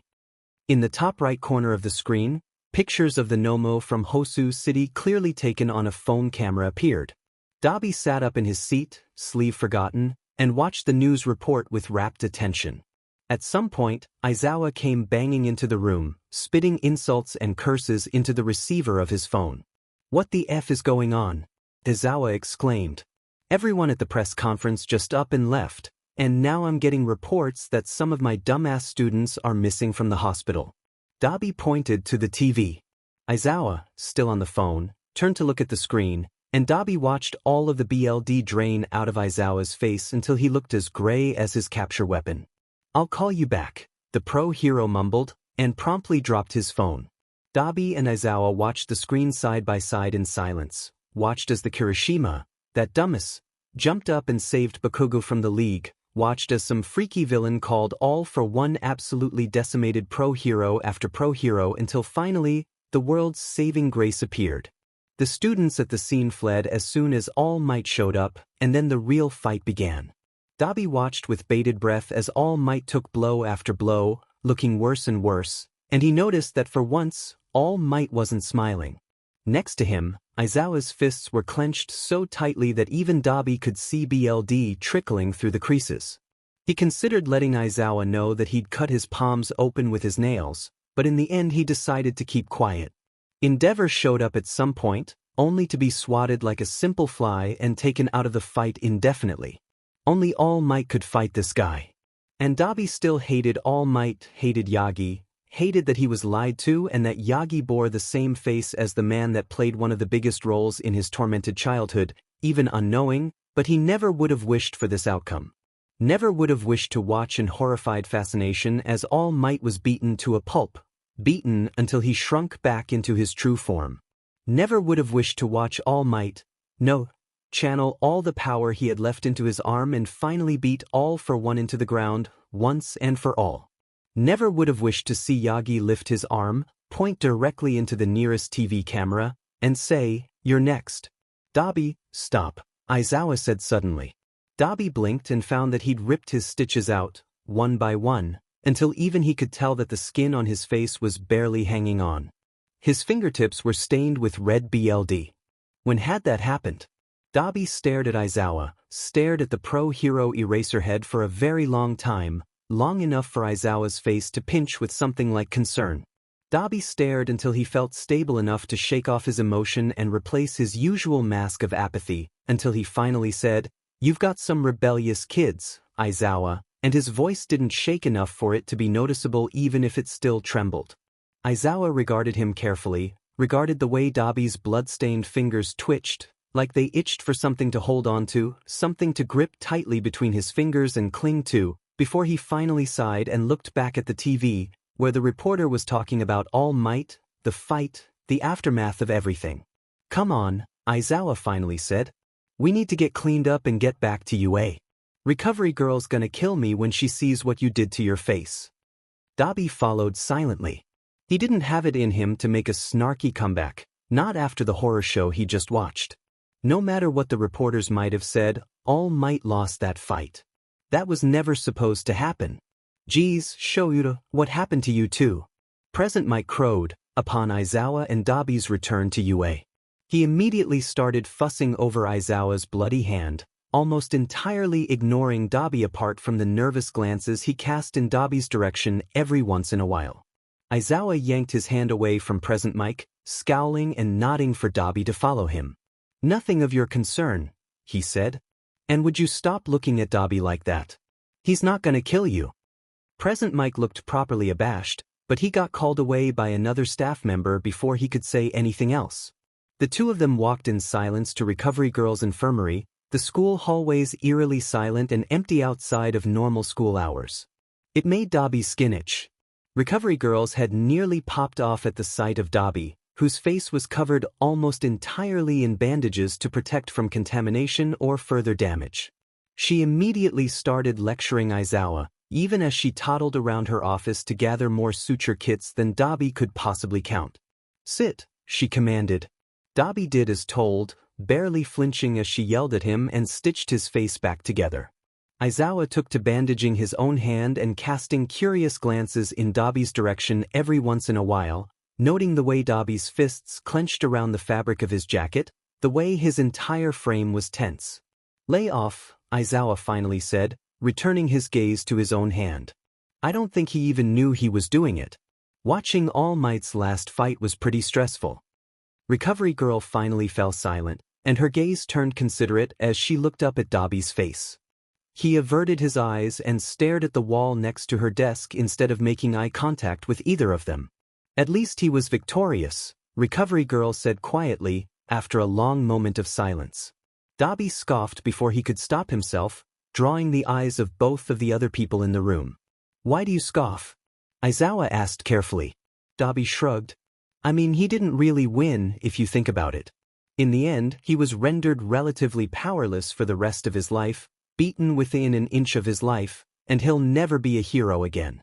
Even if he beat All for One, the entire FING world just lost their symbol of peace. It'll be a miracle if society doesn't implode in the aftermath. An uncomfortable silence settled over the infirmary. Dabi could tell that even if they didn't want to admit it, Recovery Girl and Aizawa knew that he was right. For as long as All Might had been on the hero scene, the entire world's society had rested on the shoulders of a so-called symbol of peace. The whole world couldn't rest on the shoulders of a man as frail as Yagi, and without a support beam, the whole structure was destined to crumble. It was all just a matter of time. Aizawa and Dabi returned to the hospital the next day, though this time it was to confront the 5 students that had snuck out the night before. All of Class 1A was there, including Bakugu, but Midoriya was the only one still truly injured. What were you thinking? Aizawa hissed, glaring daggers at Kirishima and his merry band of rebellious teenagers. Dabi scowled, standing behind Aizawa. He noted, briefly, that he was a centimeter or 2 shorter than the pro-hero. How had he not noticed that before? Someone had to help. Kirishima protested, but he fell silent at the twin withering glares cast in his direction. Someone was helping, Dabi and Aizawa said in unison. Aizawa glanced behind him at Dabi, clearly surprised by the criminal's outburst. Dabi shrugged and continued, I told you this the other day, kid. The pro-heroes were handling it. God, you heroes are all the same. He muttered the last bit, but everyone in the room still heard him. Dabi wasn't sure who, but someone asked, what's that supposed to mean? It means none of you make any effing sense, Dabi replied in a bored tone. He stifled a yawn and rolled his eyes at the group of heroes in training while looking at him with slightly dubious expressions. You've all got this sort of mentality that the fate of literally everything ever has to rest on you and you alone. Plus, you've all got stubborn streaks a FING mile wide to go with it, so once you make up your minds there's no stopping you. His eyes drifted over to Kirishima's gang, no matter how stupid the idea actually is. I mean, seriously. 5 of you in shitty costumes attempting to rescue a hostage from a dangerous group of criminals with unknown powers, allies, or numbers. Are you asking to die? He's right, you know, Aizawa said. Loath as I am to admit it. You all put not only your own lives but the lives of the pro-heroes and Bakugo on the line by rushing in headfirst without knowing what you were doing prior. The Bakugo scowled. Are you done? It's not like they were completely idiotic and just went in blind. Obviously they went in, observed, and made a plan based on that. They did exactly what pro-heroes do every day on the fly. Well, the kid had a point. Based on the frustrated twitch of Aizawa's eyebrow, he knew Bakugo had a point too. Finally, Aizawa dropped his head into his hands, sighing for such a prolonged amount of time Dabi genuinely thought the man might deflate entirely. Fine, Aizawa grunted. I guess you're not expelled. He turned to leave, gesturing for Dabi to follow. As he left, he muttered, God, I need an aspirin. Dabi was almost out the door when he turned back to look at the students again, casting a pensive glance at all of them but lingering particularly on Kirishima's band of idiots. Using gasoline to start a fire is still a bad idea, he told them, even if it works. He didn't bother sticking around to elaborate. If these kids were truly the cunning and clever hero hopefuls he thought they were, they'd be able to figure out his meaning eventually. Aizawa sighed and ran a hand down his face, staring at Yagi standing in the doorway. Dabi frowned in the former pro-hero's direction, not sure if he should be angry or if he should feel bad. In the end, he opted for his old favorite, complete and total apathy. Ding, you really got roughed up out there, didn't you? He asked, not even bothering to raise an eyebrow. Aizawa elbowed him, but Yagi didn't seem perturbed. As did you, young Dabi, he replied, if the extensive bandaging on your neck and face is anything to go by. Dabi scowled. Aizawa ignored him and turned to Yagi. Are you coming with me to talk to the parents? Yagi nodded, which consequently made Aizawa look like he'd eaten something sour. He wasn't very good at hiding his displeasure, Dabi mused. Will young Dabi be joining us? Aizawa nodded. He'll be shadowing me, to be seen and not heard. The last bit was hissed in Dabi's direction, who just raised a lazy eyebrow and mock-saluted the pro-hero. He mimed zipping his lips shut, even though he knew he'd make a snarky comment at some point. It was just part of who he was. The cover is that he's a ward of UA under my supervision. With all the villain drama, we didn't want to leave him alone at the school. Got it? Yagi nodded. Both teachers turned to look at Dabi, who raised a thumbs up and went back to staring at the ceiling with vague disinterest. This should be entertaining at the very least. It was all well and good until the car pulled up to a house Dabi actually recognized. For the most part, he'd behaved himself thus far apart from a few snide remarks, but still Dabi thought he'd been on relatively good behavior. So, truthfully, Dabi really wasn't sure what he'd done to deserve such horrible cosmic punishment. Dabi sunk lower and lower in his seat until he was practically horizontal as the car pulled into the front drive of the Todoroki house, the house Dabi hadn't seen in 7 years and never planned to see again. From the front passenger seat, Yagi cast Dabi worried glances. Aizawa grunted and shoved Dabi's leg with his foot. Sit up straight, he commanded. This is one of our last houses. You can ditch all social norms when we get back to the school. Dabi opened his mouth to speak, but the only thing that came out was a terrified squeak, so he just clamped it shut again. I don't get it, Aizawa said, entirely unimpressed as he stared down at Dabi. The car was put in park and jerked back slightly as the driver took his foot off the brake pedal. You were fine at literally every other house. You even snarked Bakuga's mother, and you hit her right back when she hit you. Why are you being uncooperative now? Yagi shifted awkwardly, gazing at Dabi with something akin to pity in his eyes. Dabi hated pity more than he hated the thought of entering Endeavor's house, so he pushed himself back upright with a great deal of effort and kicked open the car door. Let's effie get this over with, he spat, stalking up to the house's front door. Aizawa and Yagi were close behind him, exchanging glances that Dabi didn't like the looks of. He dropped behind Aizawa when the man reached the front door and rang the bell. It would only be 15 minutes. 20 minutes. Dabi could handle that much. Fumi answered the door. She was a bit chubbier than she had been when the two of them were 14 and her hair was shorter, But it was still Fumi. Dabi hung his head and watched the ground as she invited the three of them inside and led them to the family room. Dabi pretended his skin wasn't crawling right off of his body the entire walk over to the sofa, where Fumi sat the three of them down and promised to go and fetch Shoto and her father. Aizawa and Yagi made quiet conversation while they waited, occasionally casting a worried glance at Dabi, but Dabi just let the ringing in his ears overwhelm everything else and drown them out. When the three Todoroki family members returned, Dabi felt a small pressure on his wrist and saw that Aizawa had subtly reached out to still him, because Dabi had inadvertently started picking at his stitches again. This would not end well. Eraserhead, Endeavor ground out. The sound of his voice made all of the blood in Dabi's body turn to ice. All Might, what do you want? God, Dabi had almost forgotten that Endeavor had apparently made a deal with the devil, exchanging kindness and all social graces for power he didn't deserve. Who's this? Fumi asked. Dabi's breath hitched, but he refused to look up from his lap. Everything would be fine as long as nobody recognized him. Everything would be fine as long as nobody remembered that Todoroki Tuya had ever existed.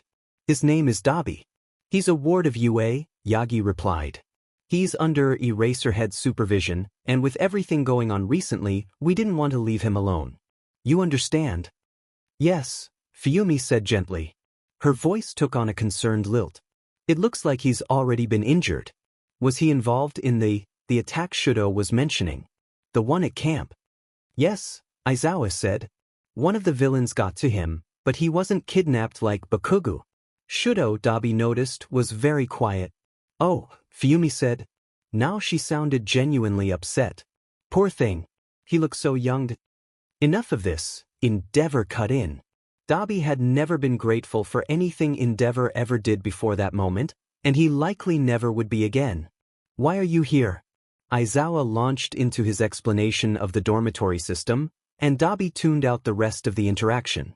He was just about to follow Aizawa back out to the car when Fuyumi's voice reached his ringing ears again, but this time she was clearly talking to him and not about. He froze, barely 2 feet away from the front door. Dabi, she said gently, I hope you feel better. It was lovely to meet you. Dabi just nodded and hurried out of the house. Once in the car, silent tears spilled over and began to run down his face, so fast that he couldn't stop them. His shoulders shook. Neither Aizawa nor Yagi mentioned it, just told the driver the next location and buckled their seatbelts. Aizawa silently handed him a pocket pack of tissues, staring out the window at the houses as they passed, on their way to Yayarozu's neighborhood. Dabi took it gratefully, sniffling quietly and wishing that he didn't exist. Rei was there and so was Fumi. Dabi knew this day, knew it all too well thanks to the way he'd obsessively recalled it during his first few weeks on the streets. He didn't like this day now that he was 21 and bitter, but it used to be his greatest memory. This was the day Rei burned Shoto, the day Endeavor sent her away. But that wasn't why he liked it, Dabi thought, watching his younger self help Rei down the hallway after Endeavor had whisked Shoto off to the hospital. Tuya?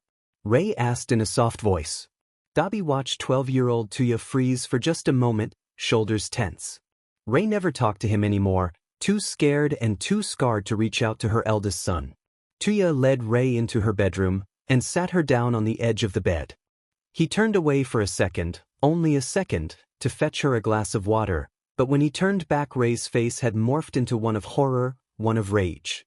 Tuya's shaking fingers dropped the glass of water and it shattered as he stumbled away from his mother, the mother screaming and reaching out for him with deadly cold hands. Leave me alone! Rei screamed, finally getting her hands around Tuya's face and bringing the child to a halt, even as he scrambled at her hands. Her nails dug in deep, dug in painfully, scratching at his cheeks as they drew closer and closer to his eyes. Leave me alone, Enji. I've already given you 4, isn't that enough?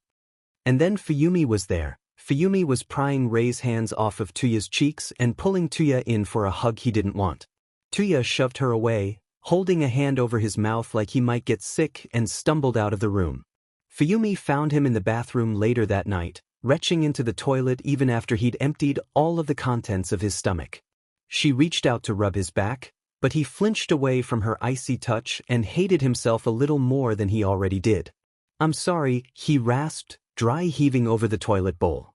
Fumi stared at him with a very deep sadness in her gray eyes. He missed the days when she was happy and bubbly, always begging him to play with her no matter the weather. It's okay, Tuya, she whispered. You're not him. You're not Father, Thea. You are good. Dabi jerked himself into a sitting position, breathing heavily as the wisps of the dream faded from his mind. His hands itched to grab something, to move, and he initially reached up for his face before he remembered the look on Recovery Girl's face, the look on Aizawa's, the look on Fumi's. Breathing heavily, Dabi lifted himself up and out of bed and staggered over to the door. Aizawa's dorm should have been only 3 doors down to the left. Oh, he thought, stumbling along and leaning on the wall for support in his post-nightmare/memory haze. He knocked only once, but Aizawa answered within a few seconds anyway. Aizawa mumbled, raising an eyebrow. He looked even more unkempt than usual, which baffled Dabi because it implied he actually tried to look presentable in the mornings but still managed to look like a hobo masquerading as a hero. Dabi, what do you want at 3 a.m.? Can I pet your cat? Dabi rasped, because he didn't trust himself to say literally anything else. Aizawa squinted at him, squinted at the way Dabi leaned on the wall for support and breathed heavily, the way his entire body seemed to tremble. After a few moments, Aizawa stepped back and made room for Dabi to enter the pro-hero's dorm room, shutting the door behind him. He flicked on the lamp near his bed and snapped his fingers a couple of times to get Kazuto's attention, picking up the animal and depositing him in Dabi's lap. Immediately, Dabi tangled his fingers in the cat's long fur and breathed deeply. The knot of tension in his chest loosened slightly. Aizawa trudged over to his desk, slumping down in the spinning chair and watching Dabi through half-lidded, tired eyes. What happened? He asked quietly. Dabi didn't know what to say as he leaned back against the wall near Aizawa's door, holding Kazuto close to his chest and burying his nose in the animal's fur. Kazuto mewed quietly and pressed his paw to the side of Dabi's face. His claws snagged Dabi's bandages and accidentally scratched one of Dabi's burns, but Dabi refused to move. I got an alert, Aizawa told him softly. From your cuffs. You tried to use your quirk. Dabi hadn't even noticed, but remembered that his quirk used to activate occasionally when he'd wake up from particularly unpleasant dreams. The two of them sat in silence for a while before Aizawa said, Dabi, you need to talk to me. After a beat of silence, Dabi lowered Kazuto so that his face was uncovered and muttered, When I was 12, my mother tried to gouge my eyes out. Aizawa stared.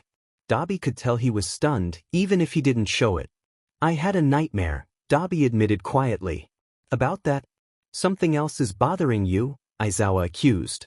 You cried in the car and you refused to look at any of the Todoroki family members when we were at their house.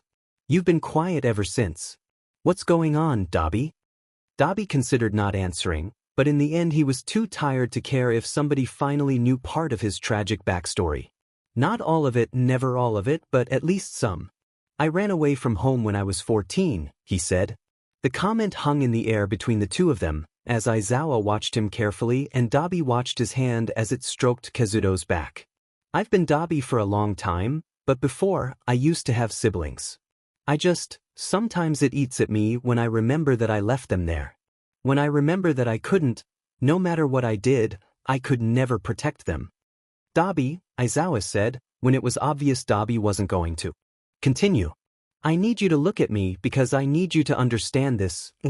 Dabi looked up and was taken aback at how intensely Aizawa was staring at him.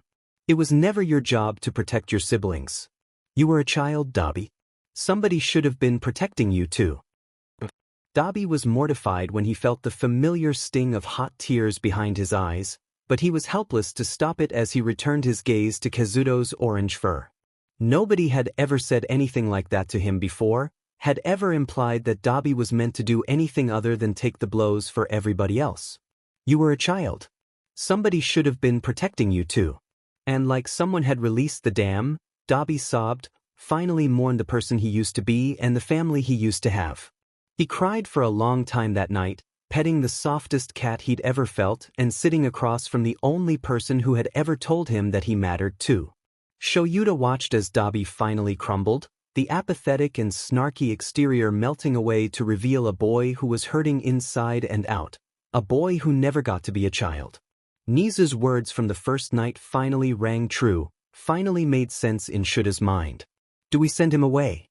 The principal had asked. Or do we offer him a second chance in a world that has barely offered him a first? When Dabi awoke the next morning, Kazuto was purring on his chest and he was laying in a bed that most definitely wasn't his. The first thing that tipped him off was the poster on the ceiling directly above his bed, full of holes that implied whoever slept here had thrown darts at said poster. It looked like a poster of Eraserhead that someone had drawn childish doodles on. "Morning," said a gruff voice, and the events of the previous night came flooding back. Dabi had actually confided in someone. The mere thought made his skin crawl. Dabi grunted in response, carefully maneuvering Kazuto as he sat up. "I need to help the students move into the dorms today," Aizawa said. "So, I'll be leaving you in the staff room with another teacher?" Dabi wrinkled his nose, idly wondering why Aizawa threw darts a poster of himself. "Ooh." Aizawa shrugged, sipping at a coffee cup of unknown origin. "Dunno yet. Put some real clothes on and meet me back here in 20 for breakfast." Dabi handed Kazuto to Aizawa, then left the room. He took a solid 10 seconds to steel himself before turning and walking back to his room, changing into his usual combination of jeans, a t-shirt, and his customary jacket. "God, this was all so effed, you're slow," Aizawa grunted when Dabi returned. "It took you 20 minutes just to look like you rolled out of bed ready for some light criminal activity. It takes you 20 minutes to look like a hobo that just walked in and started teaching people stuff," Dabi shot back. Aizawa shrugged. "Fair enough." The two of them walked the rest of the way in silence, only to find that most of the other teachers had already eaten and left the staff room. Only one man remained, but it was one of Dabi's least favorite people. "Yagi," Aizawa greeted, making a beeline for the coffee machine. "Are you the one who'll be watching my feral alley cat while I'm with the students?" Dabi, currently lurking in the corner of the room and glaring at Yagi like he knew when and how the man was going to die, couldn't even argue with the description. Yagi chuckled. "Yes. I have a few errands to run, and I imagine it might be nice for Dabi to get a change of scenery before school resumes." Aizawa nodded, sipping his coffee and staring at Dabi over the lip of his mug. "Well, I best be going." "Have fun," he said, but his tone of voice implied that he knew they wouldn't have fun and he couldn't care less. Dabi snarled. He really was like a feral stray. The first place Yagi brought him to was a convenience store. The trip from aisle to aisle was fairly boring, until somehow Yagi brought him to the greeting card aisle. Halfway down the aisle, the display turned into one of stuffed animals, so Dabi drifted over to those instead of watching Yagi sift through various ugly greeting cards. There was cat on the middle shelf, right at Dabi's eye level, a stuffed, orange cat that looked a lot like Kazuto. Dabi reached out to pet it, and stared in wonder at what was possibly the softest stuffed animal he'd ever felt in his life. Dabi had always been a sucker for soft things, even before he'd run away, so he had felt a lot of soft things in his time. None could hold a candle to this stuffed animal. "I didn't take you for a fan of stuffed animals," Yagi said softly. Dabi jerked, having not heard the man approach. He shoved the stuffed cat back onto the shelf and jammed his hands into his pockets, grumbling. "I'm not," he spat. Yagi stared at him as he started for the end of the aisle, a glint of something Dabi couldn't read in his eyes. After a few moments, Yagi joined him and announced that they were done in that particular store. Dabi didn't pay attention while Yagi checked out, just watched the other patrons come and go and wondered if he could steal that stuffed animal at some point. He'd have to escape Aizawa's eagle eye, which essentially told Dabi that no, he would never get the chance to steal the animal.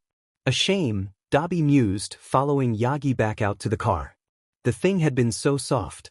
Yagi dropped his purchases at his apartment, then grabbed a bag and informed Dabi that the two of them were going to walk back to, even though it was FANG hot out and Dabi overheated easily.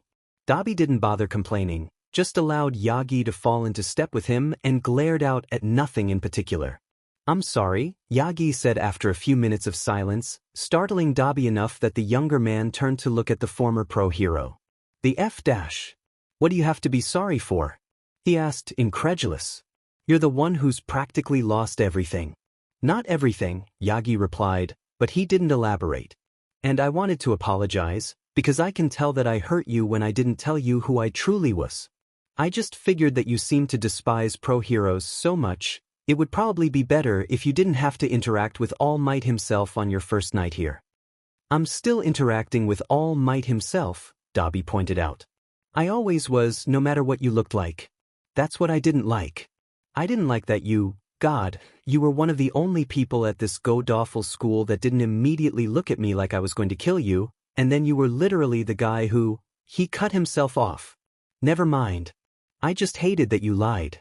Lying isn't very heroic, you know. Yagi let out a low chuckle. I suppose you're right, he admitted, smiling softly. I may not know who you are or what has happened to you, but I can tell that you've convinced yourself that you're a lost cause. But I would like to tell you, firsthand, that you are not as hopeless as you think. There is still good in you, I can tell. It's just a matter of whether you choose to act upon it. Dabi blinked. Yagi resumed walking, turning his gaze to the sidewalk in front of them while Dabi gaped at the side of his head. A strange feeling in his chest had Dabi cursing under his breath. This was FNG All Might, the guy who had unknowingly tormented all 18 years of Dabi's childhood. He wasn't supposed to like the guy. Aizawa raised an eyebrow. Where did you two go? Yagi waved a hand. Oh, just to the store and then my apartment.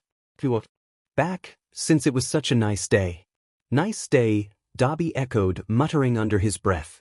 Easy for you to say, you don't have a fire quirk boiling your BLD at all hours of the day. Dabi turned his head to the ceiling, closing his eyes and breathing deeply. His skin was burning. Having an incompatible quirk was very unpleasant. Think fast, Aizawa said after a couple of moments. Dabi opened his eyes to see an ice pack being launched at him from across the room, where Aizawa stood next to the small freezer in the staff room. He caught it swiftly, then shot a questioning look at Aizawa. What? You're overheated. That's literally a block of ice. Do the math. Dabi pressed the ice pack to his neck, and immediately felt the cold soothe his raging quirk. God, he hated summer. Aizawa and Yagi resumed their conversation, but Dabi stopped listening and tuned them out, staring at the ceiling and counting the hours before he could go back to bed. Living at UA was boring, he was starting to realize. Especially during vacation, since there was nothing for Dabi to do but follow Aizawa around all day every day. Something nudged Dabi's shin. He glanced down to see Kazuto rubbing up against his leg, purring and mewling up at him expectantly. Dabi grinned and reached down, pulling Kazuto onto his lap so that he could pet the cat easier. Come on, Aizawa said suddenly. Dabi glanced around and realized that Yagi had left the room and he hadn't even noticed. He raised an eyebrow at Aizawa standing in the doorway. Where are we going, he asked. Aizawa just waved a hand, gesturing for Dabi to follow. I need to take care of some more paperwork, and you look bored out of your skull, so I'm taking you to spend some quality time with the rowdiest group of students I've ever effing met? Dabi faltered. You're not taking me to class 1 as dormitory, are you? Bingo, Aizawa said, tapping the tip of his nose. Dabi groaned and hefted Kazuto into his arms so that he could stand up and follow Aizawa across campus, all the way to Heights Alliance. There weren't very many people in the common room, presumably because everyone was still moving into their dorms, but Ida, Midoriya, and Shoto were all sitting on the floor, eating popsicles that were probably melting and dripping onto their hands. Aizawa nudged Dabi a little further into the room. Aizawa-sensei, Midoriya asked. What are you and Dabi doing here? Aizawa grunted. I figured I'd let Dabi hang out here instead of sitting and watching me fill out mountains of paperwork. He looked bored out of his mind. Dabi muttered. Aizawa turned back to the students. See. Dabi stood awkwardly as Aizawa left the room, leaving him alone with the 3 teenagers on the floor. The 4 of them sat in silence for a while until Shoto finally asked, Do you want a popsicle? Dabi wrinkled his nose, still petting Kazuto. No. Where'd you get the cat? Midoriya asked, tilting his head to the side like a puppy. He's Aizawa's cat, Dabi replied, walking over to sit relatively close to the little circle of teenage boys. But I would die for him. What's his name? Shoto asked, reaching out to slide the cat's back. Kazuto, Dabi told him, smiling softly down at the way Kazuto's purring increased. Pet him with your other hand. Felix won't. Besides, isn't it smarter to hold a popsicle with the hand that runs cold, and not the one that runs hot? Shoto blinked. Oh my god, did you not even think about that? Dabi asked. Dude, how long have you had your quirk? 11 years, Shoto replied, but I don't see how that's relevant. Dabi gaped. He turned to look at Ida and Midoriya, but both of them were just looking back at him with vague amusement in their eyes. How dumb are you? Dabi crowed. Shoto frowned. I'll have you know that I'm at the top of my class. Midoriya finally couldn't hold in his giggles, doubling over and clutching his stomach as he laughed, popsicle forgotten. Ida chuckled as well, as Dabi groaned and buried his face in Kazuto's fur. His baby brother was dumb as rocks, holy F dash. Shoto blinked in confusion. I still don't get it, he said, which set Midoriya off in another fit of giggles and laughter. Kazuto meowed, not understanding why everyone around him had seemingly lost their minds. Midoriya and Ida finally sobered, reduced to just a few snickers. Midoriya wiped his eyes, sighing. Never change, Todoroki. Shoto frowned. I wasn't planning to. Ida snorted. When Dabi returned to his own dorm room that night, exhausted and ready to sleep for another 7 years, he found the stuffed cat from earlier that day waiting for him on his bed.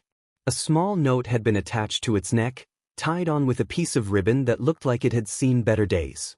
Curious, Dabi reached out and untied the note, turning it over to read it. A good cat for a good person. I know you'll do great things. Make me proud, young Dabi.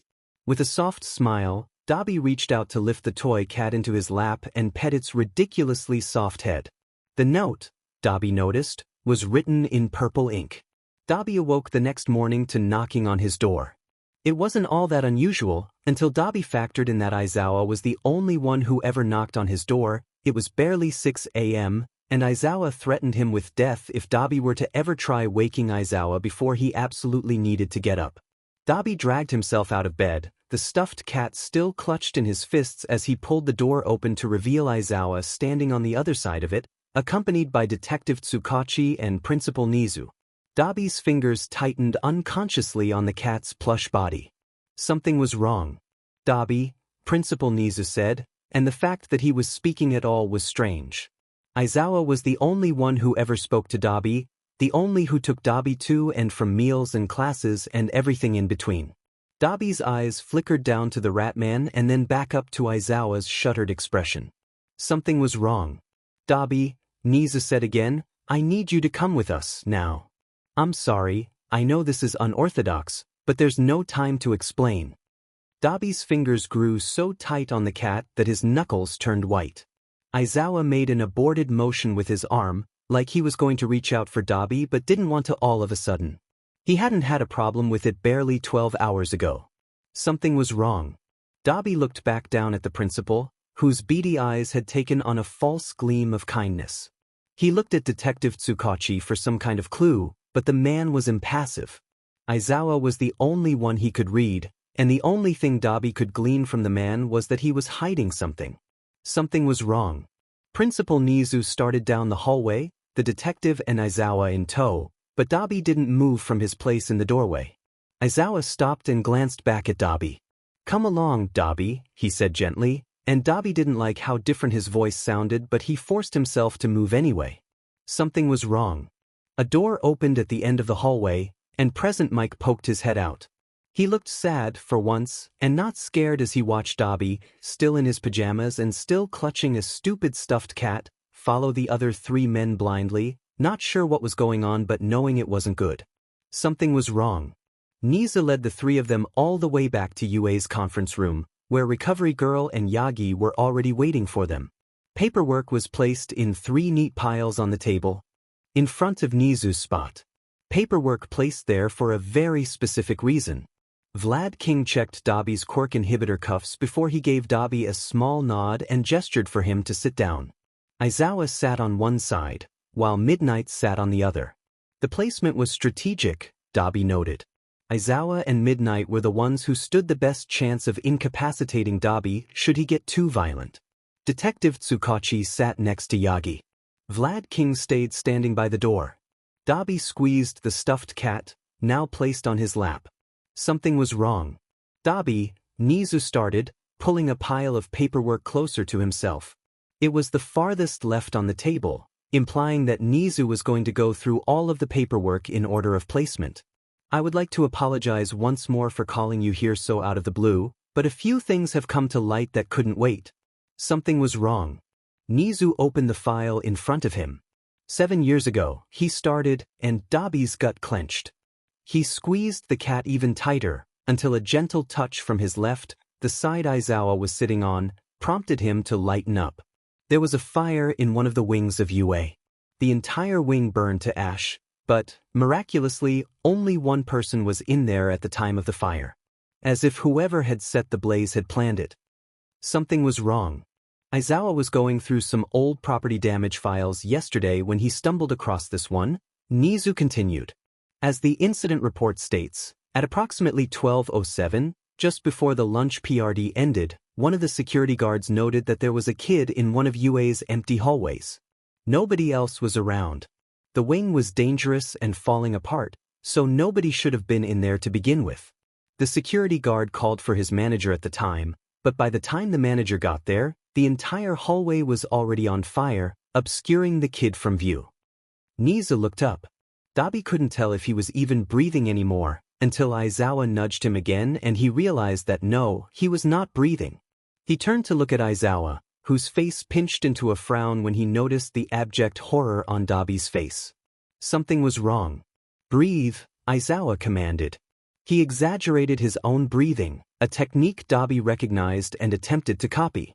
He pressed the stuffed cat to his face, let the soft plush soothe him more than any human contact ever could, and nodded once at Aizawa to express his gratitude. Something was wrong. Nizu didn't start reading again until Dabi had turned to face forward again. But before the fire obscured the hallway from view, the lower security guard swore that he saw the kid look directly into the security camera before lighting himself on fire. Swore that the kid didn't even scream as he burned himself alive. He closed the file. Of course, that's all an eyewitness report. The fact is that 7 years ago, in one of UA's abandoned hallways, an uncontrollable fire was set and burned an entire wing to ash. Something was wrong. Nizu slid the file back into place, crossing his paws over one another on the table. The student's body was found before the wing collapsed by an unknown bystander and brought to Recovery Girl. She, of course, brought the boy to a hospital because there was nothing she could do for him when he was in such a state. 3 weeks later, the boy woke up, and within the week he disappeared from the hospital, never to be seen or heard from again. He was pronounced dead in absentia 2 weeks later. Something was wrong. Nizu pulled the second pile of paperwork closer to himself and opened the file on top. The fate of that student is considered to be one UA's greatest failures. It still weighs on me when I think about that boy and what I could have done to help him. Aizawa and Midnight were new, in their first year of teaching when it happened, and it was before Yagi's time here, but Recovery Girl and I remember that day quite clearly. Nizu frowned and looked down at the file. The boy was in the hero course, in the middle of his first semester when it happened. Prior to the fire, he excelled in all areas except for usage of his quirk. He was a commendable student, had unchallenged combat ability, and his instinct was unlike any other. There was nothing that might indicate he'd do something such as this. Something was wrong. Something's wrong, Dabi mumbled, flexing his fingers in and out of tight fists. Aizawa frowned. What? Something's wrong, Dabi repeated. Something's wrong, something's wrong, something's wrong, something's wrong. He was sobbing by the time he got to the last one, sobbing and clawing at the stitches on his face. Aizawa's wrists clamped around his own, prying his hands away from his face, and Dabi realized that somehow Aizawa was kneeling in front of him. Had someone moved his chair? Hey, Aizawa said, stop scratching. You're okay. Breathe. Nothing's wrong. Dabi shook his head miserably and hiccuped. Nothing's wrong, Aizawa said again. Nothing's wrong. You're okay. Nothing's wrong. You're okay. Nothing's wrong. Dabi's face burned with mortification when he finally calmed down and realized what was going on. All of the pro-heroes in the room, along with Detective Tsukchi, had just watched him have a full-on panic attack. Not his finest moment. Aizawa stood up, patting Dabi's hands where they now rested on his lap, and placed the cat on the table in front of Dabi. He must have dropped it at some point, but he couldn't remember when. He whispered a quiet warning before he rotated Dabi's chair again, then sat back down in his own. He nodded curtly in Nizu's direction, who nodded back gratefully. Nizu pulled out the third set of files, the last one on the table. When you were incarcerated, he began, they had to run your prints through the system. A match came up, but the other set of prints was surrounded by so much metaphorical red tape, the officers involved nearly lost their jobs just for finding the match. He glanced once at Detective Tsukchi, who nodded. However, when you were in the hospital, they had to do a BLD transfusion, which involved a BLD test. That, along with the print scan, was too much evidence to deny. We found a match for both DNA and your fingerprints, even though it took many of us by surprise. Detective Tsukchi was only just able to finally clear the matched prints of the red tape, coincidentally at the same time Aizawa found these old files. Dabi knew what was coming, as he held one of the stuffed cat's paws in his hand. He ran his thumb over the cat's soft plush, wishing he were anywhere else. It wasn't that he didn't see this coming, eventually. It was just that he wished it didn't. Your prints, your DNA, everything matches the name on these files, Dabi, Nizu told him. Or, should I say, Todoroki to ya? Something was wrong. You shouldn't, Dabi whispered. All eyes in the room flicked over to him. What was that? Yagi asked. You shouldn't, Dabi repeated. Don't call me that. Don't call me Todoroki, don't call me Tuya, I'm not Tuya. Not anymore. Tuya, he burned to ash when I burned down an entire wing of Yua. Todoroki Tuya is dead, and not just in absentia. Right? Nizu replied smoothly, taking the statement at face value. The rat man seemed very good at doing things like that. Well, Dabi, you understand that we can't sweep all of this under the rug. For starters, you burned an entire wing of UA to the ground. Even if we were eventually going to demolish that, it's still vandalism and arson. And not to mention your family. They haven't seen you in 7 years. We can't very well keep all of this a secret. You understand? No, I don't, Dabi spat. I burned the forest at the training camp and never got in trouble. You're going to send me to jail for burning down a wing of UA 7 years ago. That's different, Nizu said, voice as calm as ever. You were forced to burn the forest. Nobody forced you to burn down the school. I had a psychotic break, Dabi screamed, standing up. He could feel a few of his stitches pulling loose and snapping. I was 14 years old, having a psychotic break and mental breakdown in the middle of the lunch PRD. It's not my fault that after 14 years of sharing the same face as my abusive father I finally snapped. You would too, you stupid rat. Dabi, Aizawa said, and Dabi realized the pro-hero had one hand on his elbow, the other on his back, holding him in place but at the same time comforting him. Aizawa's dark eyes snapped over to Nizu. We're not punishing him for burning the wing we were already going to destroy. As for his family, well, I think we can get to that later. For now, we're done here. Recovery girl, if you would. Of course, recovery girl, removing herself from her chair and leading the way to the infirmary. Aizawa, still with his hand on Dabi's back, gently guided Dabi out the door after snagging the stuffed cat off of the table. The sound of the conference room door shutting echoed within Dabi's head even as they made it to the infirmary halfway across the school. Aizawa helped Dabi over to one of the cots, setting the toy cat within reach before finally taking a step back. Recovery girl wheeled herself over, bringing with her a couple of suture kits and a roll of bandages. Are you going to be okay if I step out for a minute? Aizawa asked suddenly. Dabi's eyes flicked over to him, but he didn't move. I'm going to go get Kazuto. Dabi said nothing. Aizawa hesitated, before he turned on his heel and started for the door. Without thinking, Dabi raised his hand and reached out, snagging Aizawa by the back of his hero costume. His grip was light, but strong enough to bring Aizawa to a screeching halt. Don't go, Dabi whispered. Please. He hated himself more than anything for how vulnerable he sounded, But he couldn't stand the thought of being anywhere without Aizawa at the moment. The man was the only one who ever seemed to care how Dabi felt about things, and Dabi's entire FANG worldview had just come crashing down around him. He figured it was understandable. Aizawa hesitated, biting his lip, before he nodded once and sat down on the edge of the bed next to the one Dabi was on. He pulled out his phone and typed a brief message before slipping it back into his pocket and frowning down at the floor. Recovery girl hummed as she finished her suture job, moving on to the bandaging. After a few minutes, the infirmary door slid open to reveal a very scratched-up present Mike, holding a severely displeased Kazuto. Shoyuta, why? Present Mike depositing the cat in Aizawa's lap. Thank you, Aizawa said in a low voice. I needed Kazuto, but I couldn't leave the infirmary. Present Mike sighed. Yoga, I'm going back to bed now. The blonde hero disappeared out the door after a few moments. Aizawa hesitated for only a moment before he picked up Kazuto and handed the cat to Dabi. Dabi stroked the animal's back, allowing the lower purring to soothe him and calm his frayed nerves a bit more.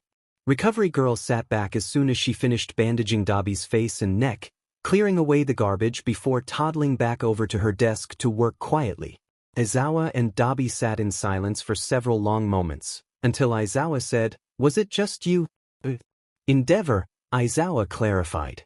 Dabi ignored the spike of panic his father's name sent through him. "Was it just you?" "No," Dabi mumbled. "It was Shoto. He ignored the others. Their quirks, they weren't good enough." "And your mother?" Dabi hesitated. She wasn't abusive, like him." "Dabi," Aizawa said seriously, "she tried to rip your eyes out. That's abuse, plain and simple." "Yeah, but she only did it because Endeavor was such a BSE and hurt her all the time." "Dabi, your parents shouldn't hurt you, no matter the reason," Aizawa replied. "She ignored you, didn't she? Because you looked like Endeavor." "It was only me," Dabi whispered, hands buried in Kazuto's fur. "She was always afraid of me because I had the red hair and the blue eyes and the fire quirk, even though the only person I ever hurt with it was myself. She loved all the others, even Shoto, who had fire and red hair and a blue eye. It was only me." Aizawa said nothing, waiting for Dabi to continue, but Dabi didn't have anything else to say. "Would you ever want to see them again?" Aizawa finally asked, staring at Kazuto and not Dabi. "Even just your siblings?" Dabi was quiet for a moment as he stroked Kazuto's back, before he finally admitted, "Yes." "Do you want to be in the room for this?" Shoyuta asked, staring at Dabi sitting on the couch in front of him. The two of them were alone in the staff room, but the Todoroki family was supposed to be meeting with Shoyuta and possibly Dabi in the conference room in 20 minutes. Dabi squeezed the stuffed cat he'd grown attached to, staring at the floor. "Do I have a choice?" he asked bitterly. Shoyuta frowned. "Of course you do," he replied. "Your life is always your choice." Dabi said nothing. Shoyuta sighed and ran a hand through his hair, crouching down so that he'd be able to meet Dabi's eyes. "I know we've been leading you around like a dog on a leash since you got here, but at the end of the day, you come first. Whatever you want to do is fine with me." Dabi hesitated. Shoyuta could tell he'd made a decision, but he could also tell the kid didn't want to say anything. "Dabi, do you want to be in the room when I meet with your family?" he asked again.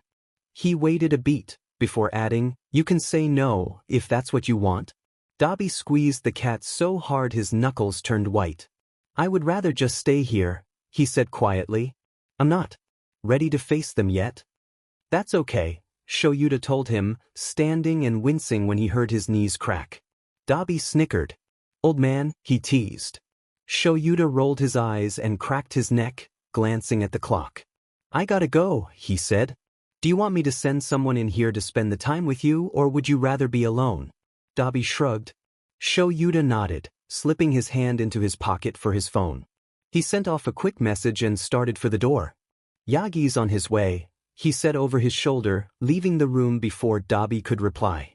He didn't think the kid would be all that upset to have Yagi's company, not when he was so attached to the stuffed cat the former pro hero had given him. Fumi wasn't really sure what to expect when her family was summoned to UA. Shoto said he'd been doing well and staying out of trouble ever since moving into the dorms, said he didn't know what to expect either, which only made her more apprehensive. What could Yue possibly want with her family, if it didn't have anything to do with Shoto? The door to the conference room slid open and Eraserhead walked in, greeting Shoto with a curt nod. "You're late," Enji grunted. Fumi winced. Eraserhead didn't seem fazed, though there was something unusual flickering in his dark. Fumi frowned. "Aizawa-sensei," Shoto started, "what's going on? Is something wrong?" "That depends," Eraserhead replied, sitting down across from the 4 Todoroki family members. Natsuo quirked an eyebrow. "On what?" Eraserhead stared at him for a long moment before sighing hard enough to make Fumi a touch concerned. This wasn't going to be a fun meeting, she thought. Not in the slightest. "Just get on with it," Enji said roughly. Eraserhead looked at her father with severe disdain marring his tired features. Finally said, "Todoroki Tuya is alive." Fumi felt like all of the air had been stolen from her lungs. Next to her, Natsuo's face had gone as white as his hair, while Shoto just looked somewhere in between throwing up and passing out. Enji's face was, as always, impassive. "Impossible," Enji declared, voice cold and hard as ice. "Tuya's been dead for 7 years. "No, he hasn't," Eraserhead replied. "He sustained life-threatening injuries and disappeared from the hospital," Enji protested. "Nobody as weak as Tuya could have survived all of that." Eraserhead stared at Enji for a very long time, until finally he said, "Get out." Enji blinked, then narrowed his eyes. "What did you just say to me?" "I told you to get out," Eraserhead repeated, "before I do something decidedly unheroic." Enji and Eraserhead stared at each other, but Eraserhead was unrelenting. Finally, after a few minutes of icy silence, Enji scoffed and shoved away from the table, storming from the room without so much as a goodbye to his children. Eraserhead sighed and pinched the bridge of his nose, muttering something that sounded like "I don't get paid enough for this." What did you mean?" Natsuo asked, voice shaking. "Tuya he can't be alive." "I don't know how because I didn't bother to ask," Eraserhead replied, voice carefully blank, "but he survived. He goes by Dabi now. Your brother is alive." Eraserhead watched the 3 of them for a long moment, before he finally sighed and stood up. "I'll give you some time to talk amongst yourselves." As soon as he was gone, Fumi burst into tears. If anyone asked, Shoto didn't remember much of his childhood. He didn't have a lot of happy memories, and he forcefully repressed all of the worst ones, but he could at least remember a time when there had been 4 Todoroki siblings, a time when everything hadn't been so very bleak, when Fumi seemed more human and less ghost, when Natsuo seemed more confident and less sardonic, when the house had seemed more home and less prison. He could remember when Tuya had been there, could remember those days clear as crystal. He remembered everything about Tuya, remembered how his big brother had loved soft things of all shapes and sizes, hated touch but always hugged Shoto anyway, had never laughed at Shoto when Shoto said he wanted to be a hero, a real hero, not a hero like Endeavor. He remembered, most of all, the last time he ever saw his big brother. Shoto had gone looking for Tuya after a training session, walked into the 14-year-old's bedroom only to find Tuya crying on the floor, rocking back and forth in the fetal position while he clawed at his own face. Shoto remembered walking into the room and shutting the door behind him, sitting down in front of Tuya and rambling about something he learned in his tutoring session that afternoon until Tuya had calmed down enough to uncurl, to fidget with his hands in his lap and sniffle instead of sob. "I'm sorry," Tuya had rasped, the words deafening in the silent bedroom. Shoto had looked back at his brother, had reached out and tapped his knee just once before saying, "Sakoi." Everybody gets sad sometimes. The 2 of them had fallen silent again after that, until Shoto stood up and retrieved the stuffed rabbit Tuya loved more than anything. He placed the rabbit in front of Tuya, playing with its arms for a few seconds before he sat back on his heels and gave his big brother a crooked smile. "Don't be sad for too long, okay? Shoto said, as Tuya reached out to pull the stuffed rabbit into his lap and fidget with its ears. Tuya nodded and smiled, but it looked thin and shaky and false. He still seemed sad behind the mask he always wore. "I can't be sad when you're around, Shoto," he said. "You make me too happy, Etor." Shoto grinned proudly in response, puffing out his chest. Good, he cheered. It's a hero's job to make people happy. Tuya's smile finally looked real as he brushed his tears away. You're my hero, he said earnestly. The best hero there ever was. The next day, Tuya went to school and set himself on fire. Shoto blinked himself out of the memory when he realized Natsuo was snapping his fingers in front of his face. Welcome back, Natsuo said dryly. Shoto glanced around. Fumi had stopped crying, but she was still sniffling. Shoto reached up to feel that his own cheeks were streaked with tears. When had he started crying? So, Fumi said, Dabi is Tuya? Natsuo nodded. That's what Eraserhead said. That can't be right, Fumi said. I would have recognized my own twin. He came to the house. I would have known that was Tuya. Hey, that wasn't your fault, Natsuo tried. You didn't expect to see Tuya. It's hard to recognize someone's face when you think that face died 7 years ago. Easy for you to say. Fumi snapped, tugging at the ends of her hair. You don't have the same FING face. Tuya is my twin, Natsuo. I'm supposed to be the one person in the world that knows him better than anyone, and I didn't even recognize him. Shoto didn't say anything, just stared at the tabletop and wondered when it all got to be so horrible. He felt hollow. Hey, Natsuo said. He looked angry. He's my brother too. You're not the only one who misses him. Fumi scoffed. Sorry, I couldn't tell that you gave a F about any one of us. You were too busy slamming the door and walking out. Oh my God, Fumi! Natsuo exclaimed. When are you going to get it through your head that it is not my responsibility to stay in an abusive FING household because you can't let go of a family you never had? Fumi glared at him, her gray eyes glassy behind her glasses. That's not fair, she protested, but her voice was growing weak as her resolve crumbled. Father is trying. I don't care, Natsuo hissed. Tuya was right to get the hell out of Dodge when he did. I only wish I'd had the sense to do the same. Fumi gasped. You don't mean that. Yes, I do, Natsuo shot back. The room fell into an icy silence. Are you done? Shoto finally asked. Fumi frowned. With what? Fighting, Shoto replied. I'm a little oblivious, Fumi, but I'm not if he's stupid. Dabi didn't leave because he wanted to spite you or hurt you. He left because he had to. So stop making it all about you. It's not. Natsuo and Fumi blinked, stunned momentarily speechless. I guess he's right, Natsuo finally muttered. Fumi nodded. Shoto frowned at the two of them. Fumi, he said, nobody is leaving you behind or running out on you. Leaving a place that isn't healthy for you isn't a personal slight.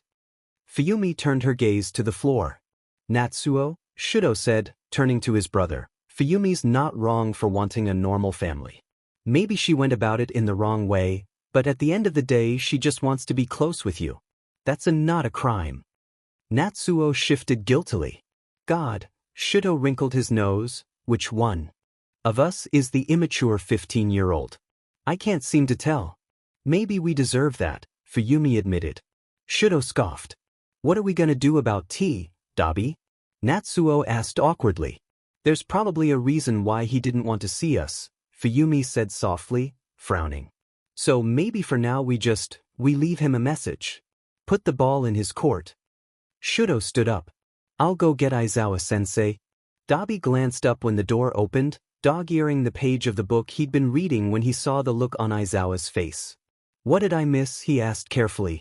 Aizawa crossed over to stand next to the couch, pulling out his phone and handing it to Dabi.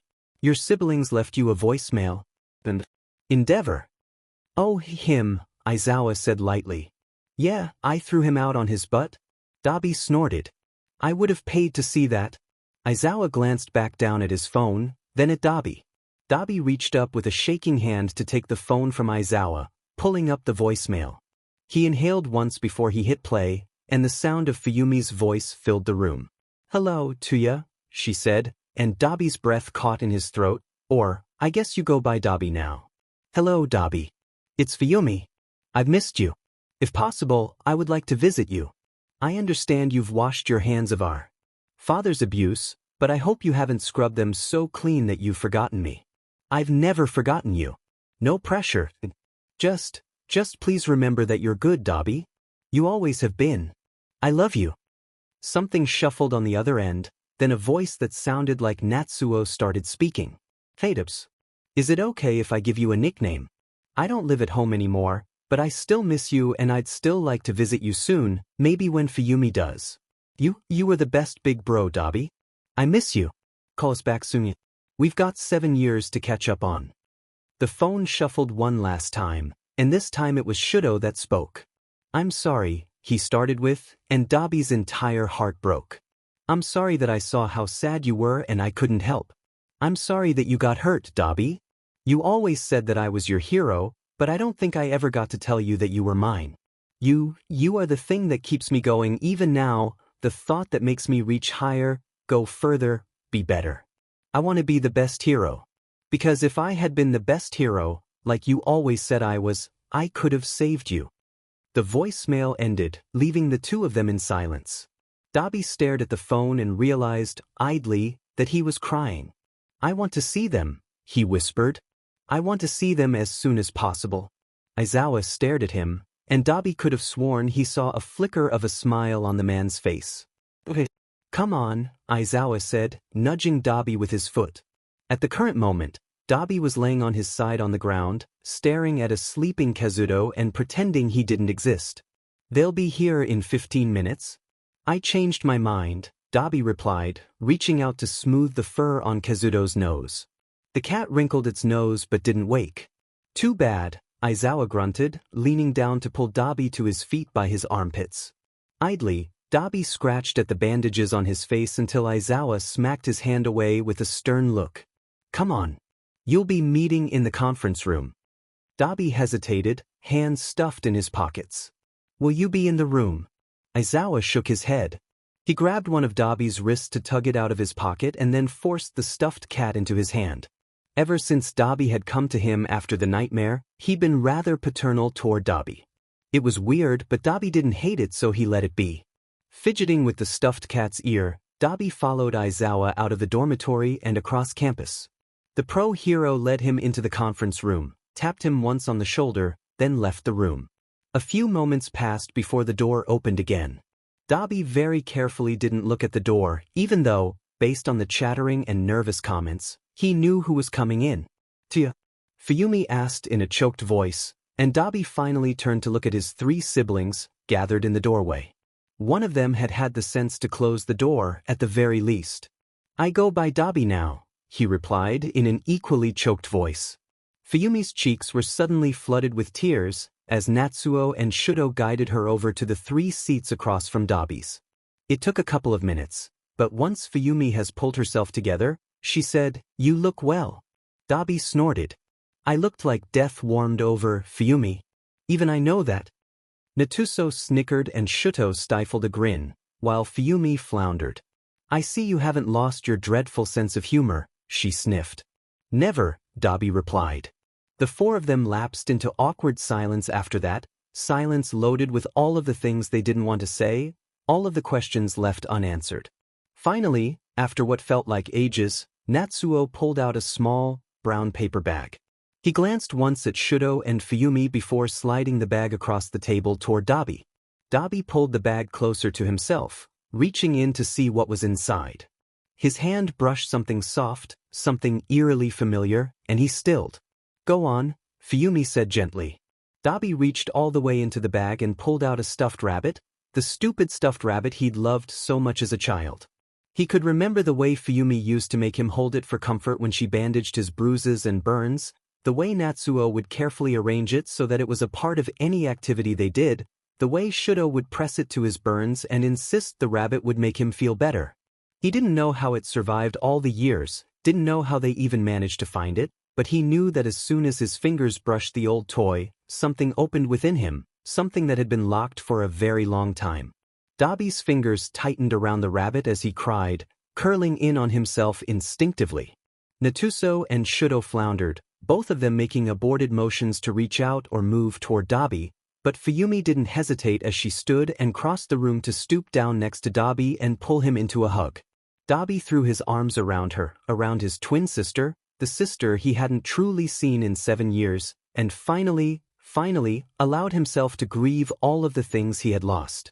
At some point, Shoto and Natsuo joined the hug, and Dabi slid off of his chair onto the floor, so the four of them were just crying and hugging in the middle of the conference room floor.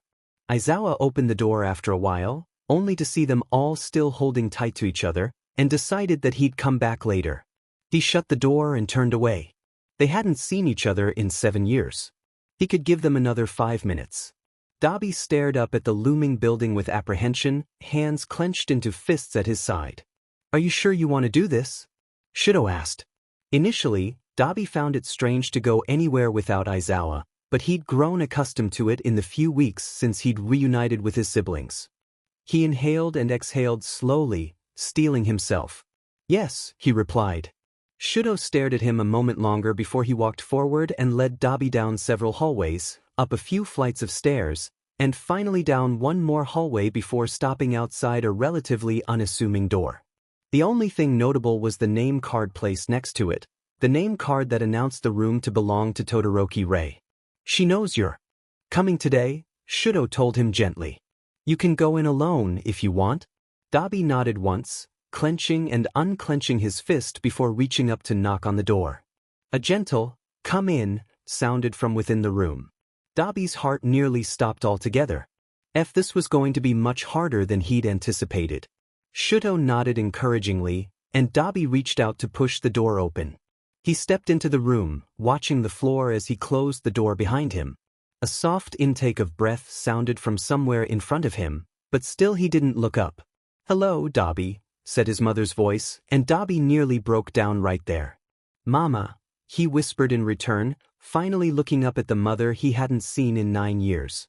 She looked older, more worn around the edges, but she looked more at peace than Dabi had ever seen her. Perhaps leaving had been good for her too. Rei stood up from the hospital bed and approached Dabi, stopping a few feet away. "My sweet boy," she murmured, "I have missed you so much." I'm not worth much anymore," Dabi told her. "I'm not so sweet. Not so good either."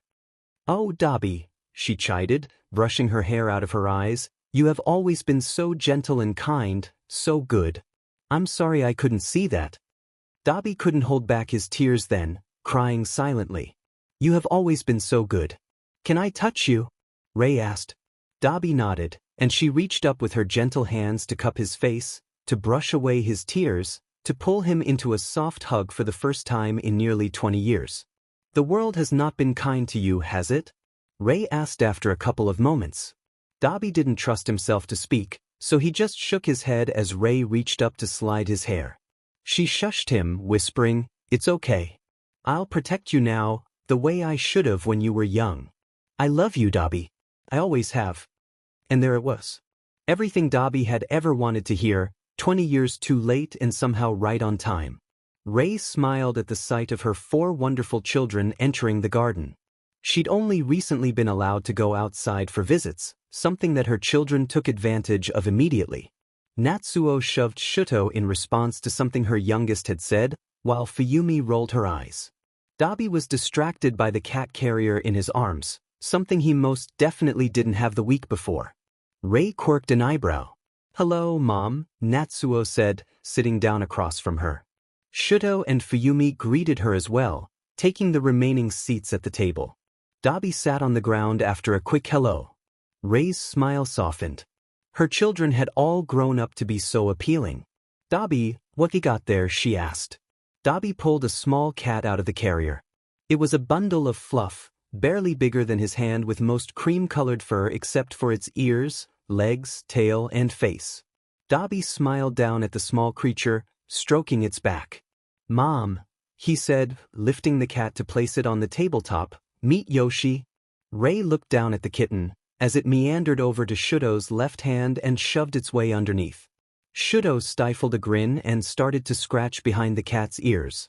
"Dabi finally got his own cat," Shoto said, "so now he can stop bothering Aizawa-sensei about his."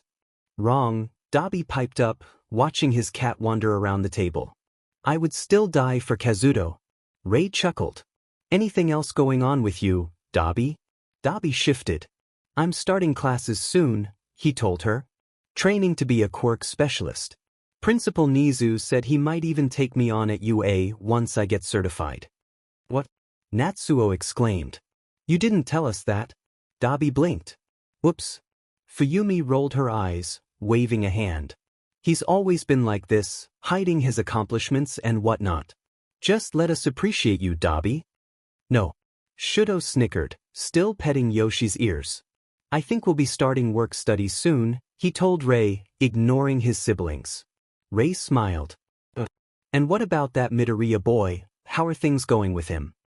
Instantly, Shoto's face turned as red as his hair and all three of his siblings fell silent. Nobody spoke for several long minutes, until Dabi crowed, they held hands last week?